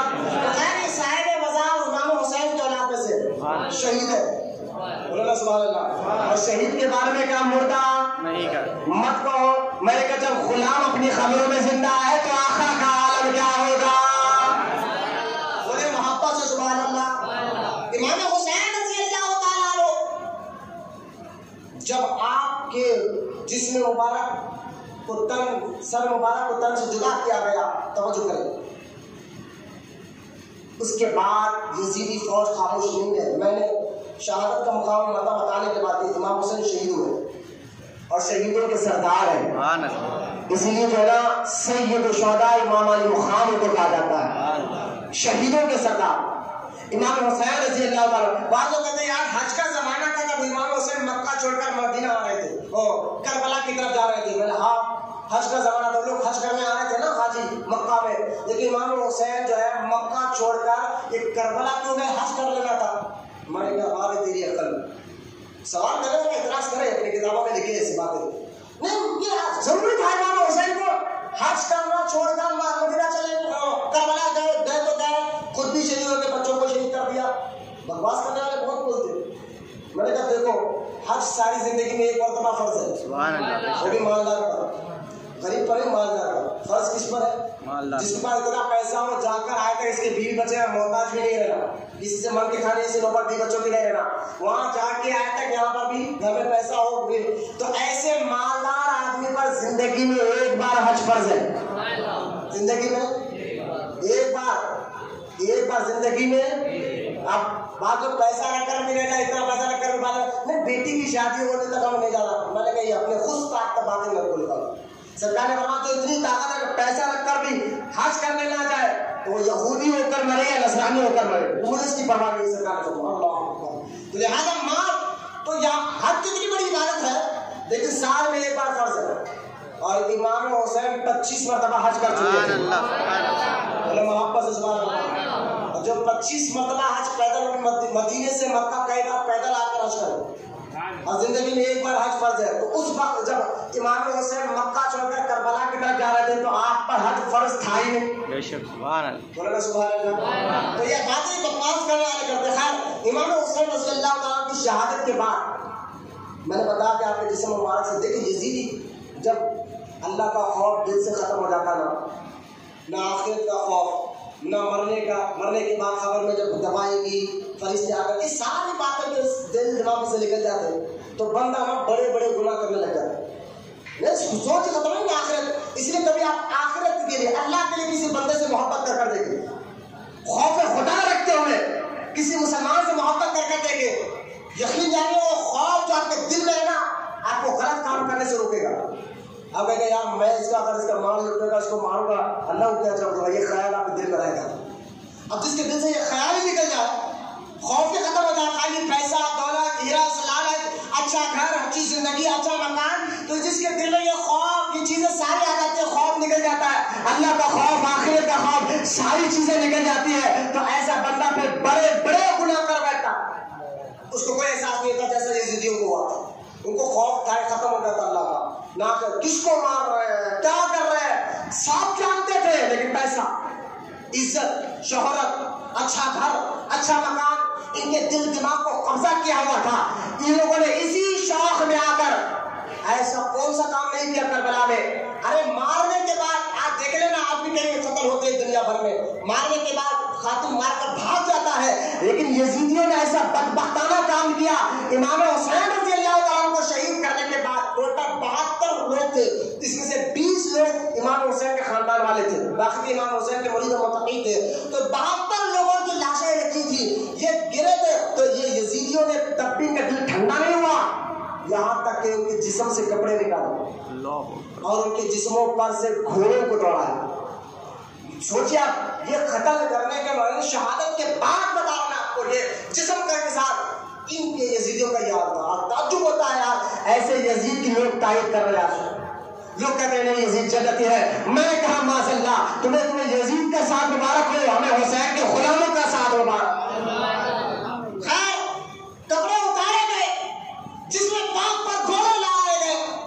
امام حسین رضی اللہ تعالیٰ عنہ کے جو گھر والے, بیوی, آپ کی بیوی, آپ کی بہن, آپ کی بیٹی, یہ خیمے میں تھے نا بیٹھے, یہ خیمے وہ پاک بیویاں، بی بی فاطمہ کی بیٹی بی بی زینب، بولے نا سبحان اللہ۔ کون بی بی فاطمہ؟ میں نے کہا وہ فاطمہ جن کے گھر میں جبریل بھی بغیر اجازت سے آتے نہیں تھے۔ ارے بولو نا سبحان اللہ۔ ہاں جبریل فرشتوں کا سردار، فرشتے معصوم ہوتے ہیں، فرشتوں کو نفس نہیں، نفس ہوگا تو برے خیالات آتے، گندے خیالات آتے، جس کے دل میں نفس ہی نہ ہو تو معصوم ہوتا ہے۔ فرشتوں کو نفس ہے ہی نہیں، معصوم ہے، لیکن پھر بھی اجازت کے بغیر گھر میں نہیں آ رہے۔ بی بی فاطمہ طیبہ طاہرہ تو وہ مقام رکھتی ہے، حدیث مبارک آتا ہے قیامت کے دن بھی جب لوگ ہوں گے اور بی بی فاطمہ کی سواری جا رہی ہوگی تو غیب سے آواز ہوگی، لوگوں نگاہیں نیچے کر لو، نبی کی شہزادی خاتون جنت جا رہی ہے، اور لوگ دیکھیں گے کہ 1000 حوروں کے بیچ میں بی بی فاطمہ جنت میں داخل ہوگی۔ میرے کہنے کا مطلب ہے بی بی فاطمہ وہ ہے جن کے بال کو بھی فرشتے تو تھوڑے آسمان میں نہیں دیکھا، سبحان اللہ، چاند و سورج میں نہیں دیکھا، ایسے پاس بیٹی کی بیٹی بی بی فاطمہ کی بیٹی بی بی زینب خیمے کربلا میں ہوتی، جن کے گھر میں ایسی تربیت ہوئی ہو، بولو سبحان اللہ، ایسی بچی گھر ہو، بی بی فاطمہ کی بیٹی بی بی زینب ہو، بی بی سکینہ جو امام حسین کی بیٹی ہے رضی اللہ تعالیٰ۔ اور آپ کی اچھا سنیں، بی بی فاطمہ کی بات آ گئی، اللہ اکبر، سرکار علیہ السلام بی بی فاطمہ کو دیکھ کر کھڑے ہو جاتے ہیں، ہاتھ چوم کر اپنی جگہ بٹھاتے تھے، بولو نا سبحان اللہ، جس کے لیے حضور کھڑے ہوتے اور ہاتھ چوم کر بٹھاتے ہے نا۔ آج جو ہے نا یہ علم کی سواری اٹھانے والے، مجھے 3-4 دن پہلے ایک جن نے آپ نے بتایا کہ ایک نوجوان بچہ ہے، ماشاء اللہ سما دیکھیے، میں بتا رہا ہوں کہ کیا دور آ گیا ہے، پہلے ایسے چیزیں سننے میں نہیں جاتے تھے، تعجب ہوتا ہے، اور اب ان پر تو اس سے زیادہ تعجب ہوتا ہے جو ایسے لوگوں کے پاس جا کر ہاتھ بھر کر لوگ کھڑے ہوتے۔ بی بی فاطمہ کے بارے میں آپ نے کہا، جس کے بارے میں سرکار نے کہا جس نے فاطمہ کو تکلیف دی اس نے مجھے تکلیف دی، وہ فاطمہ جن کو دیکھ کر سرکار کھڑے ہو جاتے، ارے وہ فاطمہ جن کے بارے میں طیبہ سیدہ عائشہ صدیقہ ابو بکر صدیق کی بیٹی کہتی تھی حضور کی طرح اگر کوئی چلتے، حضور کی طرح اگر کوئی بات کرتے، حضور کی مزاج کی طرح اگر کسی کے اندر مزاج تھی تو وہ بی بی فاطمہ ہے، جن کا چلنا بیٹھنا اٹھنا سیم حضور کی طرح، بولے سبحان اللہ، وہ خاتون جنت۔ یہاں تک کہ سرکار علیہ السلام نے جب ان کا نکاح کیا، جب یہ ودا کیا تو کہا علی میں فاطمہ سے بڑی محبت کرتا ہوں، بازو کھڑ لینا، ایک ہی دیوار کا فاصلہ تھا، دوسرا دروازہ ایک دیوار، یہ خاتون جنت کا گھر، یہ حضور کا گھر، یہ بھی حضور نا کھڑکی میں سے دیکھ کر اپنی بیٹی کو رویا کرتا۔ وہ بی بی فاطمہ جن کے پردے کا یہ مقام و مرتبہ، ارے دنیا تو چھوڑ دیجیے ظاہری زندگی میں، قیامت کے دن میدان میں بھی جب فاطمہ جنت میں جائے گی تو 1000 حوروں کے بیچ میں جائے گی، سبحان اللہ سبحان اللہ۔ کسی نے اگر کہا کہ نوجوان بچہ ہے اور ہر سال اس کے آنکھ پر معاذ اللہ کہتا بی بی فاطمہ آ رہی ہے، میں نے کہا یار ایسی سوچ سے بھی ہمارے جسم کے روٹے کرے گا، سوچ اس سے ہے جو ساری زندگی، ارے غیر مرد کو چھوڑ دیے جن کے بال کو زمین اور آسمان نے نہ دیکھا ہو، چاند و سورج نہ دیکھا ہو، ارے جو سارے فرشتوں کا سردار تو فرشتے معصوم ہیں، ان سے گناہ ہو ہی نہیں سکتا، وہ لوگ بھی جس کو نہ دیکھتے ہو، ایسے ان کے بارے میں کہنا کہ خاتون جنت بی بی فاطمہ طیبہ طاہرہ، ان کے آنکھ پر اور لوگ جا کر ان کے ہاتھ بھی چوم دیتے، پیر بھی چوم دیتے۔ کیا ہمارے قوم کی عورتیں اور ہمارے لوگ کس مقام پر جا رہے ہیں؟ اب ذلت ہمارے پاس نہیں آئے گی، رسوائی ہمارے پاس نہیں آئے تو کہیں گی ارے وہ جگہ ہے یہاں پر تو آپ کو بولنا پڑے گا نا کہ ایسی حرکتیں ہرگز نہ کرو، ارے امام حسین نہیں آ سکتے، ارے غوث اعظم کسی کا عمل نہیں آ سکتے، تو بی بی فاطمہ طیبہ طاہرہ عابدہ زاہدہ ان کے بارے میں ارے سب بولنا شور میں پڑنے کے ایمان والے کو گوارا نہیں ہو سکتا۔ آپ نے سنا ہوگا خدا کے واسطے اگر کوئی ایسا بدبخت مل جائے، بدبخت ہے وہ جو کہہ رہا کہ میری آنکھ پر بی بی فاطمہ آتی ہے، تو آپ ہے نا یقین مجھے امید ہے، میں یہ نہیں کہہ رہا کہ آپ مارو لڑے کرو، لیکن اگر ہم مار بھی دیں گے نا تو حضور کہیں گے یہ میرا دیوانہ ہے. سبحان اللہ سبحان. ایسے بدبختوں نے گٹکے پانوں میں کھاتے ہیں نا, سواریاں اٹھانے والوں کو دیکھو سال بھر تک شراب پیتے رہتے ہیں, نہ نماز نہ روزہ نہ عبادت نہ کچھ نہیں. عرب کا محرم کا مہینہ سے لے کے ناچنا شروع ہو رہا ہے. کیا بولا وہ لوگ تعجب ہوتا ہے عقل مند ہمارے بول سے. اب بیوقوف عقل مند کو کیا کہو, ایسے لوگ کے ہاتھ بھی جمع کرتے ہیں اور پیر بھی جمع کرتے ہیں. اللہ ہم سب کو ایسے گندے عقیدوں سے ہماری حفاظت کرے. آمین یا رب. کوئی بزرگ کسی کے ہاتھ پر نہیں آتے. بے شک. اور اس پر میں نے بار بار اسی مسجد میں تقریر کیا, انٹرنیٹ پر جا کر دیکھے. بعض لوگ کہتے ہیں اگر نہیں آتے تو وہ ہمارے گھر کی بات کیسے بول دی آپ پر آ کے. میں اس کا بھی جواب دے چکا ہوں. ارے آپ وقت نہیں ہے اس پر دینے کا. غور کرے امام حسین رضی اللہ تعالیٰ عنہ پہ وہ شہزادیاں اس خیمے کے اندر تھی, لیکن یزیدیوں نے کیا کیا, وہاں سے ڈیرا نکالا. ان شہزادیوں کے سر کے پر چادر گھسا, میں برقع تھوڑی تھا, عورتیں چادر اوپر سے نیچے بھر کر چادر لپٹ لیتی تھی, وہی پڑتا تھا. اور وہی عورتوں میں وہ عورت جو بیوی فاطمہ کی بیٹی سبحان اللہ. ان ظالموں نے جو اپنے آپ کو مسلمان دے رہے تھے یزیدی, ان لوگوں نے ان کے سروں سے چادروں کو کھینچا اللہ اکبر اور خیموں کو جلا دیا. اونٹ پر لنگی اونٹ پر تجاوا نہیں رکھا, سیٹ نہیں رکھی, اونٹ کی لنگی پیٹھ پر امام حسین کے بیٹے جو بیمار تھے, پہلے تو رات بھر کیونکہ ظہر اثر تک یہ واقعہ ہوا کربلا کا 10 محرم کو, اب رات تک اثر تک سارے لوگ شہید ہو گئے اہل بیت کے لوگ. پھر لوگوں نے کیا کیا, اثر کے بعد خیمے لوٹے اور جو مرحوم شہدا تھے ان کے جسم پر گھوڑے دوڑائے.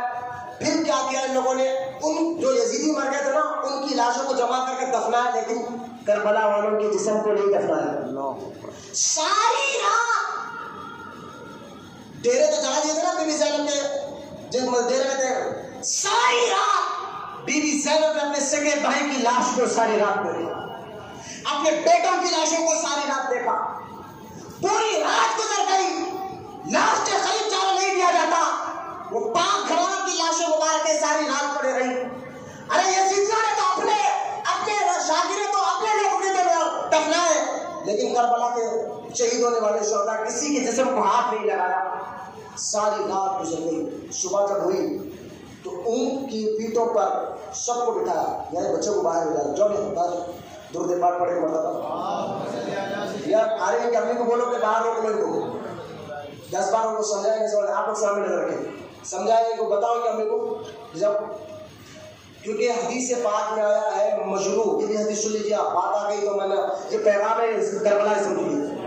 حدیث میں سرکار نے فرمایا اپنی مسجدوں کو پاگل لوگوں سے اور چھوٹے بچوں سے بچاؤ. سنو آپ یہ حدیث, ہاں چھوٹا بچہ, اتنا بچہ جس کو ہگنے ملتے کی عقل نہ ہو, ایسے بچے کو مسجد میں لانا حرام. جس کو ہگنے منہ نہ جانتا, بول نہیں سکتا, اور جس کے دماغ چلے گیا آؤٹ ہو گیا, جن کو مجنون کہتے ہو, تو ایسے لوگوں کو بھی مسجد میں لانا بولا حرام ہے. تو بات لوگ نا مار کے دے, ارے تنگ بہت کر جا کے مسجد میں چلے جا. میں نے کہا یار ایسے حضرت لوگ مسجد میں آتے ہیں, لوگ ان کو کیا پتا معصوم بچوں کو یہ مسجد ہے اس میں بیٹھا کیا کیسا کرنا. یہ ماں باپ کا کام ہوتا ہے. 4 سال سے کم عمر کے بچے, اور ایسا بچہ جس کو عقل نہ ہو کہ ہگنا مدعا بھی آ رہا تو بول نہ سکتا ہو, اگر ہگنے تجربہ ہوا ہے آپ نے, میں نے دیکھا بھائی کئی مساجد میں چھوٹا بچہ لانے منہ دیا, پتا اللہ کا گھر ہے ادب نہیں. بعض لوگوں نے اللہ معاف کر دے گا, یہ ایک اچھا شیطانی ایک وسوسہ آئے گا, اللہ معاف کر دے گا.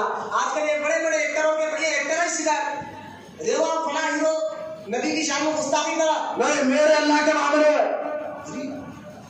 فلاں ایکٹر یوٹیوب پہ آگا, نہیں میرا اللہ کا معاملہ ہے. یہ مولویوں کا کام نہیں, یہ تمہارا کام نہیں, یہ میرا اللہ کا معاملہ ہے. شرم کرو. اچھا ایک کام کرو, کسی کا مٹر آپ نے نہیں کر دیا, کسی کو خطر کر دیا, جج کو جج صاحب اللہ معاف کرے گا تو آپ کیوں نہیں کرے؟ جج صاحب بولے کہ یہ نہیں چلتا ہے, اللہ معاف کر دے گا تو آپ کیوں نہیں کر رہے؟ بولتے ہیں خطر چور چوری کر کے نہیں بولنا چاہیے, جب اللہ معاف کر دے تو آپ کیوں نہیں کر رہے؟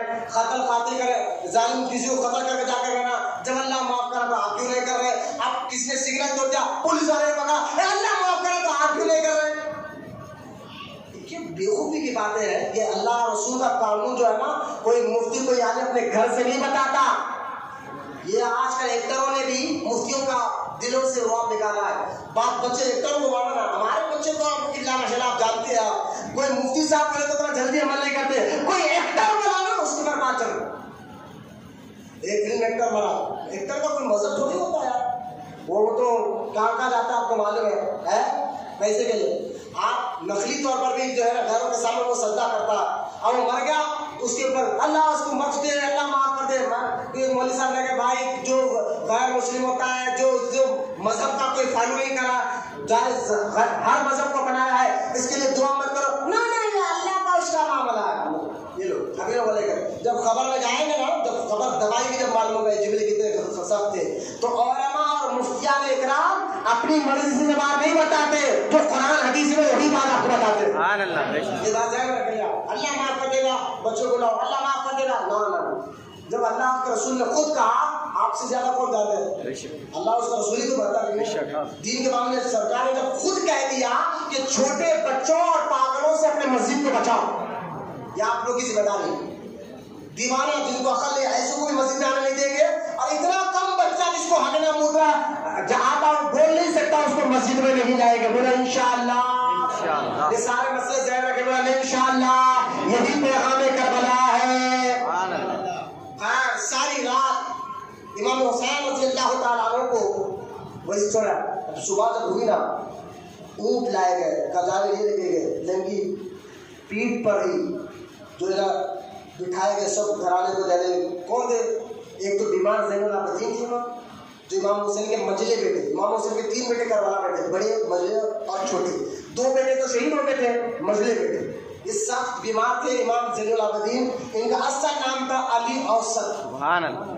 امام زین العابدین کا لقب ہے زین العابدین, عبادت گزاروں کا سر کا تاج. سبحان اللہ. زین العابدین جو روزانہ 200 رکعت نفل نماز پڑھا کرتے تھے. سبحان اللہ. امام زین العابدین یوں کے سے چپ نہیں تھے, بول جایا تھا زین العابدین. عمل بھی دیکھیں آپ, فرض کے علاوہ روزانہ 200 رکعت نفل نماز پڑھاتے تھے. تو خیر امام زین العابدین کو بٹھایا اور سنیے آپ, جب یہ قافلے کو لے کر, کیونکہ یہ کربلا وہاں سے جانا تھا ان لوگوں کو لے کر ابن زیاد جو کوفہ, عراق کا ایک شہر ہے کوفہ, وہاں جانا تھا. وہاں پر ابن زیاد بیٹھا تھا, یزید کا چیلا, وہاں لے جانا تھا کربلا سے وہاں. تو لہٰذا ان کو بٹھا کر لے جا رہے تھے. تو سیدہ زینب جو امام حسین کی بہن نے دیکھ اپنے بھائی کی, بیٹوں کی, بھانجوں بھتیجوں کی لاشوں مبارکوں کو دیکھ کر سرکار کے مبارک روزے کی طرف چہرہ کیا. اور بھی زینب امام حسین کی بہن, خاتون جنت کی بیٹی, چہرہ اپنا مدینے کی طرف کرتی ہے. تاریخ کی کتابوں میں آتی ہے. آخر سیدہ بی بی زینب کہتی ہے, یا محمد یا محمد یا رسول اللہ.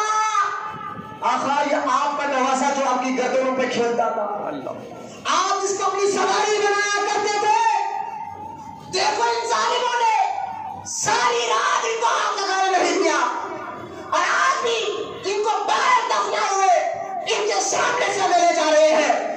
آقا آپ دیکھ رہے ہیں, اور ان کا حساب قیامت ملے گا. تاریخ میں آتا ہے بی بی زینب نے جو دعا کی تھی نا, اس دعا سے خود یزیدیوں کی آنکھوں سے آنسو نکل گئے. اور ایسے لنگی پیٹ کر یہ گئے کوفہ کے شہر پر. کوفہ معلوم ہوا کہ آ رہے ہیں, تو ابن زیاد نے کہا, جان بوجھ کر ابن زیاد نے کہا ایک کام کرو, شہر کے بعد رات بھر ٹھہر جاؤ. سبحان اللہ. امام حسین کا سر مبارک خولی بن یزید بدبخت کے ہاتھ میں تھا.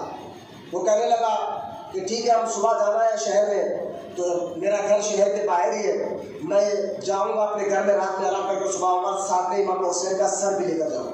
کہا ٹھیک ہے جاؤ. تو سر لے کر گیا خولی بن یزید, توجہ کرنا, گیا. بیوی تو بول کے گیا, جانے سے پہلے, گھر کو جانے سے پہلے بول کے گیا تھا, بیوی جب آؤں گا نا تو خوب مال لے کر آؤں گا. دروازہ کر کے کہا, بیوی نے کہا کون کام ہے تیرا شوہر. بیوی خوش ہو گئی, شاید بہت زیادہ مال لے کر آ کر ایسی جگہ.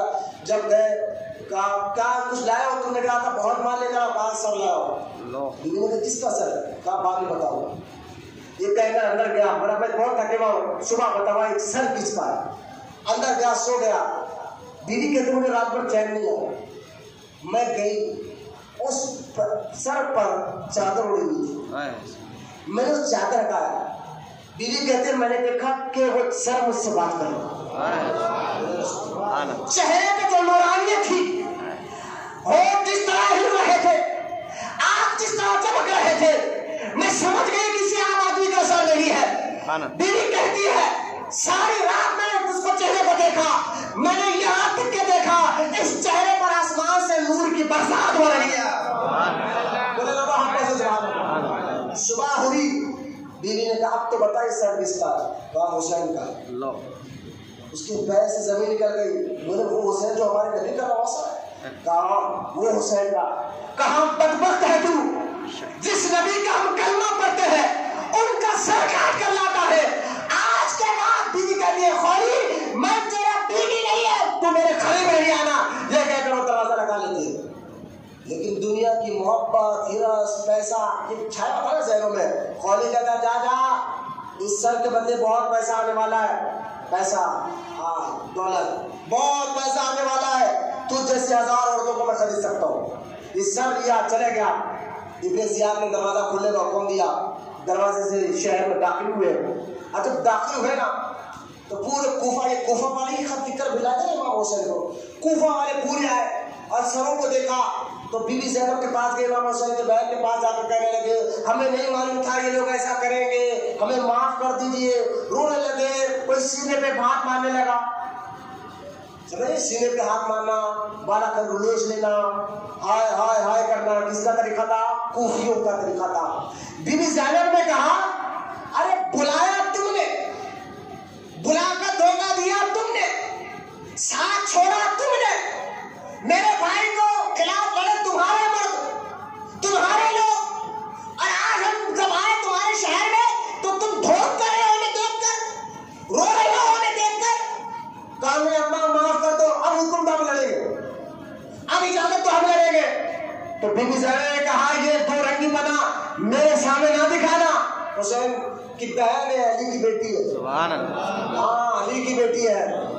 ارے جب ابوبکر صدیق کی بیٹی ابو جہل کو آگ میں آگ ملا کر کہا تھا معلوم ہے حضور کا ہے بتاؤں گی نہیں، یہ تو علی کی بیٹی ہے، علی کی، حیدر کرار کی بیٹی ہے۔ بی بی زینب نے کہا تمہاری ٹھوم میں آنے والے نہیں ہو، لیکن ہاں میں ایک بات کہتی ہوں، تو کیا بی بی فاطمہ کی بیٹی کہہ رہی ہے، بی بی زینب جن کا مقام مرتبہ کیا ہوگا، بس یہ سوچے کہ غوث اعظم بھی جہاں، سبحان اللہ، بولے سبحان اللہ۔ وہ بی بی زینب کہتی ہے سنو میں یہ دعا کر دوں اللہ یہ قیامت تک روتے پیٹتے رہے، بے شک۔ بی بی زینب کی بدوا ان لوگوں کو یہ پیٹنا ہے نا، اتنی لیزر سے کیا پیٹ رہے؟ تم کو اتنا ڈر تھا امام حسین کی شہادت کا اور تم ماتم کر رہو، پیٹ لے رہو، کاٹ لے رہو۔ جب کاٹنا ہی ہے تو لاؤ اتنا بڑا جمعہ ہم نے اس سے مار دو، اتنی بلیڈ لے کے مارنے لگے کہ تم کو مارنا چاہیے۔ بی بی زینب کی بدوا تمہارے ساتھ ہے۔ بی بی زینب نے کہا تھا قیامت تک تم ایسے پیٹتے رہو گے، آج بھی دیکھ لے وہ پیٹ رہے ہیں، قیامت تک یہی یاد ہوگا۔ خیر یہ قافلہ جب ابن زیاد کے پاس گیا، سروں کو ابن زیاد کے سامنے، ابن زیاد یزید کا چہرہ خاص طور پر یزید نے بھیجا تھا، سروں کو ٹشت میں جن جن اہل بیت کے گھروں کے سروں کو ٹشت میں رکھا، تو ایک سر جس کشتی میں امام حسین کا سر تھا نا، ابن زیاد ہاتھ میں چھڑی لیا، امام حسین کے لبوں پر گردی مار کر کہا حسین یہ لبوں سے کہہ رہا تھا کہ میں یزید کی بیعت نہیں کروں گا، دیکھ تیرا حال کیا ہو گیا ہے۔ وہ اس کے سامنے کئی لوگ بیٹھے تھے، ان لوگوں میں سے ایک بوڑھے صحابی جن کا نام زید بن ارقم ہے، زید بن ارقم ہے، بوڑھے تھے، انہوں نے دیکھا کہ ابن زیاد بدبخت جو ہے امام حسین کے چہرے پر لبوں پر لکڑی مار رہا ہے، تو آپ کو برداشت نہیں ہوا۔ زید بن ارقم کھڑے ہوئے کہنے لگے ابے بدبخت چھری ہٹا، خدا کی عزت جلال کی قسم میں نے اپنی آنکھوں سے دیکھا کہ رسول اللہ صلی اللہ علیہ وسلم کو بار بار چوما کرتے تھے، بار بار چوما کرتے تھے، تو چھڑی مار رہا، لکڑی ہٹا۔ ابن زیاد نے کہا اگر تو بوڑھا نہ ہوتا تو میں تجھے ختم کر دیتا۔ تو خیر پھر ابن زیاد نے، یہاں واقعات زیادہ ہے، ٹائم ہو گیا لیکن آج مجھے ختم کرنا ہے۔ ابن زیاد نے کہا کہ جاؤ اب اس سارے سروں کو، اس قافلے کو یزید کے پاس جاؤ۔ اس وقت یزید ملک شام میں بیٹھا تھا، عراق سے اب ملک شام کو جانا تھا۔ کہا کہ جاؤ ایسے نہ کرو۔ اب یہ قافلہ نکلا اور نکل کر رات تک چلتا رہا، سارا دن چلتا رہا۔ رات میں ایک جگہ پہنچا جہاں گرجا گھر تھا۔ گرجا گھر جانتا جس کو آج چرچ کہتے ہیں، عیسائیوں کا چرچ، اس کو اس وقت گرجا گھر کہتے تھے۔ گرجا گھر کے سامنے رات ہوئی تو انہوں نے کہا بھائی رات گزار لیں گے، صبح نکلیں گے۔ گرجا گھر کے پاس رکے اور رکنے کے بعد وہاں پر دیوار پر لکھا ہوا تھا۔ کیا لکھا تھا جانتا؟ گرجا گھر کی دیوار پر لکھا ہوا تھا۔ لکھا ہوا یہ تھا، کیا حسین کے قاتل یہ سمجھتے ہیں کہ ان کے نانا قیامت کے دن ان کی بخشش کریں گے؟ نہیں، وہ سب دوزخی ہے۔ تو یزیدی فوج نے کہا، گرجا گھر کے مالک کو بلا کے کہا کہ یہ تمہارے گرجا گھر کی دیوار پر لکھا کس نے؟ وہ میں نہیں جانتا، 500 سال سے لکھا ہوا ہے، 500 سال سے لکھا ہوا ہے۔ پھر اس نے اس پادری نے، جو اس گرجا گھر کا جو پادری تھا، اس نے امام حسین کے سر کو دیکھا، کہا یہ کس کا سر ہے؟ کہا تجھے کیا مطلب ہے؟ کہا مجھے بتاؤ اسے۔ کہا یہ امام حسین کا سر ہے۔ اس پادری نے کہا وہ حسین جس کا تو وہ نبی کے کلمہ جو آپ پڑھتے ہو، اس نبی کے نواسے کا نام میں نے سنا حسین ہے، ان کا سر ہے؟ کہا انہی کا سر ہے۔ اب اس کو رہا لے گا۔ اس پادری نے کہا ایک کام کرو، اب رات بھر تمہیں یہی رکنا ہے، صبح جانا ہے، تو رات بھر کے لیے مجھے یہ سر دے دو، میں اپنے پاس رکھتا ہوں، اپنے روم میں، خاص روم میں رکھتا ہوں، اس کے بدلے میں سونے اور چاندی کے کچھ سکے دوں گا۔ وہ تھیلی لانے سے کہا ٹھیک ہے بھائی، ہمیں رات بھر یہاں رہنا، صبح جانا ہے، یہ پیسے سونے سکے دے دے۔ اس نے سونے چاندی کے کچھ سکے دیے اور حسین پاک کے سر کو لیا اور اپنے روم میں گئے اور کہا روم میں جا کر حسین پاک کے پیشانی کو پوچھتا ہے، گال کو پوچھتا ہے، داڑھی کو پوچھتا ہے، خون کو صاف کرتا ہے، ہونٹوں کو صاف کرتا ہے۔ پادری ہے عیسائی، عیسائی سارا سر کو صاف کر کر ہاتھ باندھ کر حسین کے چہرے پر بیٹھ جاتا ہے۔ یہ معاملہ اللہ کو اتنا پسند آیا، ادائیگی اللہ کو پسند آئی۔ اسی وقت عیسائی کے سامنے سے پردے ہٹے۔ وہ عیسائی نے دیکھا کہ اچانک آسمان چھت پھٹنے لگا، پریشان ہو گیا، چھت کیوں پھٹا؟ چھت پھٹنے لگا، آسمان سے نور ایسا اترا، حسین کا چہرہ چمکنے لگا۔ حسین کا چہرہ، میں نے کہا اس سر مبارک کی کرامت دیکھے، حسین پاک کا چہرہ چمکنے لگا۔ یہ دیکھتا رہا ساری رات، کیا اس کو نور ملا پتا نہیں، پوری رات دیکھا۔ صبح اٹھا، یزیدیوں کو سر دیا اور سر دے کر کہا لا الہ الا اللہ محمد رسول اللہ۔ یزیدیوں نے کہا کیا بات ہے، رات میں تو عیسائی تھا، صبح کلمہ پڑھ رہا ہے۔ کہا اس سر والے نے مجھے کلمہ پڑھا دیا ہے۔ ظاہری زندگی بھی دین کی حفاظت کرتے رہے، دنیا سے جانے کے بعد بھی معاملہ ہے۔ یہ قافلہ جا رہا ہے، وہ یزیدی اب تھے مسلمان دیکھنے کے، وہ یزیدی جو ہے نا امام حسین کے سامنے سورہ کہف پڑھ رہے، اصحاب کہف جو قرآن میں ہے، اصحاب کہف جو 300 سال سوتے رہے اور ان کو یوں دکھا وہ ایک سیکنڈ ابھی اٹھے، 300 سال کے بعد جب وہ اٹھے تو ان کو یوں دکھا کہ ابھی سوئے اور ابھی اٹھے۔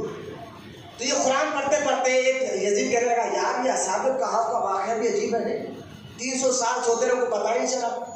یہ بات کر رہے تھے، حسین پاک کی زبان ہلی، سبحان اللہ، جبکہ نیزے پہ سر مبارک ہے، زبان ہلی اور ادھر امام حسین کہنے لگے ابے اصحاب کہف کے واقعے پہ افسوس کرنے والے، اس سے زیادہ تو افسوس یہ ہے کہ نبی کا نواسے کا سر بھی کٹ گیا اور نیزے پہ بچھا گیا۔ افسوس تو اس پہ کر۔ امام حسین رضی اللہ تعالیٰ عنہ کا قافلہ جب جگہ رکا، ریتیلا مقام تھا، ریت کی جگہ پر اب جاتا ریت میں کوئی چیز درفوت آسانی سے نکل بھی جاتی ہے۔ جس نیزے پر سر تھا، سارے کربلا میں شہید ہونے والے شہداء کے سروں کو یزیدیوں نے ایک نیزے پر، لمبا نیزہ راٹ ہے نا، نیزہ جو چھپاتے اوپر لوگ ملا، اس میں چھپا کر رکھا تھا، دیکھیں نا، نیزے پر رکھا تھا اور لے کے جا رہے تھے، ناچ بھی رہے تھے، جیسے آپ لوگ علم لے کر ناچتے ہیں، اور لوگ کہہ رہے ہیں علم بیٹھنے تو میں نے کرتا جو یزیدیوں کا طریقہ تھا، نیزے لے کر ناچ بھی تھے۔ وہ ریت کے اس مقام پر نیزے کو دبایا پانی لانے کے لیے کہ قافلہ، اور جب پانی لے لیے کہا چلو اب یہاں سے نکلنا ہے، دوپہر کا وقت تھا، اب نیزہ اٹھانے جا رہے ہیں جس نیزے پر امام حسین کا سر تھا وہ نیزہ باہر نہیں نکلا، پوری طاقت لگا دی ہے، جبکہ ریتی میں اگر ایک نیزہ دبا دیا جائے آپ جانتے نا آسانی سے باہر نکل جاتا ہے، آسانی سے باہر نکل جاتا ہے۔ یہ نیزہ باہر نہیں نکل رہا، اچھا باہر نہیں نکل رہا تو سارے یزید پریشان ہو گئے، پریشان ہو کر زین العابدین کے پاس گئے، جا کر کہا کہ تمہارے پاپا کا سر جس نیزے پہ وہ باہر نہیں نکل رہا، مجھے کیا پتا نہیں ہے، اس طرح کہنا تھا۔ زین العابدین اٹھ کر اپنی پھوپھی بی بی زینب کے پاس گئے، کہا پھوپھی جان بابا جان کا سر آگے نہیں جا رہا ہے، ابھی آپ گن لو اپنے گھر والے پورے ہیں یا نہیں ہے؟ کیا بات ہے، سبحان اللہ، سبحان اللہ، دنیا سے جانے کے بعد بھی ظاہر کر رہے حسین اپنے گھر والوں کی حفاظت کر رہے ہیں۔ بی بی زینب اٹھی، جن اونٹوں پر آپ کے گھر والے تھے، آپ کی عادت تھی جہاں بھی قافلہ لگتا وہ ان کی آواز نکالتے، نام پکارتے، جو لبیک کہتے ہیں سمجھتے ہیں، آپ ایک ایک کا نام پکارنے لگی بی بی زینب۔ اور جب امام حسین کی بیٹی کی بار آئی، کہا یا سکینہ، آواز نہیں آئی، یا سکینہ آواز نہیں آئی، تو پھوپھی نے کہا زین العابدین سکینہ غائب ہے اس لیے تیرے بابا کا سر آگے نہیں جا رہا ہے، آپ سکینہ کو ڈھونڈو۔ تلاش کرتے ہوئے بی بی سکینہ کی عمر 7 یا 8 سال کی عمر ہے، بی بی زینب کہتی ہے میں قافلے سے بھاگی دور دیکھو تو صحیح سکینہ کہاں پر ہے۔ اب جب بھاگتے بھاگتے کہیں دور نکل گئی تو میں نے دیکھا، بی بی زینب کہتی ہے میں نے دیکھا ایک جھاڑ کے نیچے برقع پردہ پوش ایک عورت خاتون ہے اور سکینہ ان کی گود میں بیٹھی ہے۔ سبحان اللہ، سبحان اللہ، سکینہ ان کی گود میں بیٹھی ہے اور بیٹھ کر سارے واقعات سنا رہی ہے کہ اس طرح ہمارے ابو کو مارا گیا، اس طرح چاچو کو مارا گیا، ایسا ہوا ایسا ہوا، کربلا میں کیا کیا ہوا سب سنا رہی ہے، اور وہ عورت سن بھی رہی ہے، رو بھی رہی ہے۔ بی بی زینب نے ہاتھ جوڑ کر کہا اللہ آپ کا بھلا کرے، جو ہماری بیٹی کو آپ نے حفاظت کے گود میں رکھا، آپ ہو کون؟ اور اتنی جنگل میں ایک خاتون جو ہے وہ ہماری بیٹی کی حفاظت کرتے بیٹھی ہے، ہو کون آپ؟ تو بی بی زینب کہتی ہے خدا کی عزت و جلال کا قسم، وہ عورت نے پردہ ہٹا کر کہا بیٹی پہچانتی نہیں تیری ماں فاطمہ خبر سے اٹھ کر آئی حسین کی بیٹی کی حفاظت کے لیے۔ حسین نے بی بی فاطمہ کی روح مبارک وہاں پر آئی، خیر اچانک روح غائب ہو جاتی ہے، بی بی سکینہ کو لے کر پھر یزید کے پاس جاتے ہیں۔ یزید کے پاس پہنچنے کے بعد کیا کیا حرکتیں ہوئے، بہت سے وہاں پر ڈھونگ اس نے کیا، پہلے تو کیا میرے سے غلطیوں کے بعد میں اس نے خوشی بھی منایا، پھر جو ہے یہ قافلہ مدینہ پاک آیا، یزید پھر بھی خاموش نہیں رہا، مدینے پہ یزید نے حملہ کرنے لگایا، مدینے جیسے لوگوں پر 1800 صحابہ شہید ہوئے اور کئی عورتوں کی اس یزیدی فوج کی عزت لوٹی، اور یہاں تک خاموش نہیں بیٹھے، پھر کعبے پر حملہ انہوں نے کیا، کعبے کی ان کے حملے سے کعبے کی دیوار گری، کعبے کا خلاف تک چلا۔ آج ایسے یزیدیوں کی وہاں بھی تائید کرتے، میں نے کہا واہ بے واہ، بس دعا ہے کہ اللہ تمہیں یزید کے ساتھ قیامت کے دن اٹھائے اور ہمیں حسین پاک کے ساتھ اٹھائے۔ اللہ تعالیٰ سے دعا اللہ تعالیٰ کربلا کی تمام واقعوں سے ہمیں سبق لینے والا، ہمیں سمجھنے والا بنا، دین کی اہمیت ہمارے دلوں میں ڈال دے، شریعت کی اہمیت ہمارے دلوں میں ڈال دے مولا، مولا ہمارے ظاہر باطن جسم روح دل کو پاک بنا دے مولا، مولا ہم سب کی دعاؤں کو کربلا میں شہید ہونے والے شہداء کے صدقے ہم سب کی دعاؤں کو قبول فرما، اہل بیت کے صدقے میں مولا دین سے محبت شریعت سے محبت عطا فرما، دین پر عمل کرنے والا بنا، شریعت پر استقامت عطا فرما مولا، جو کچھ کہا گیا اس کو کہنے سننے سے زیادہ عمل کی توفیق عطا فرما، ہم سب کی دعاؤں کو حضور صلی اللہ تعالی علیہ وسلم کے صدقے میں اور سرکار غوث اعظم دستگیر رضی اللہ تعالی عنہ کے صدقے طفیل میں اور کربلا میں شہید ہونے والے شہداء کے صدقے میں ہم سب کی دعاؤں کو قبول اور مقبول فرما، وما علینا الا البلاغ والحمد للہ رب العالمین۔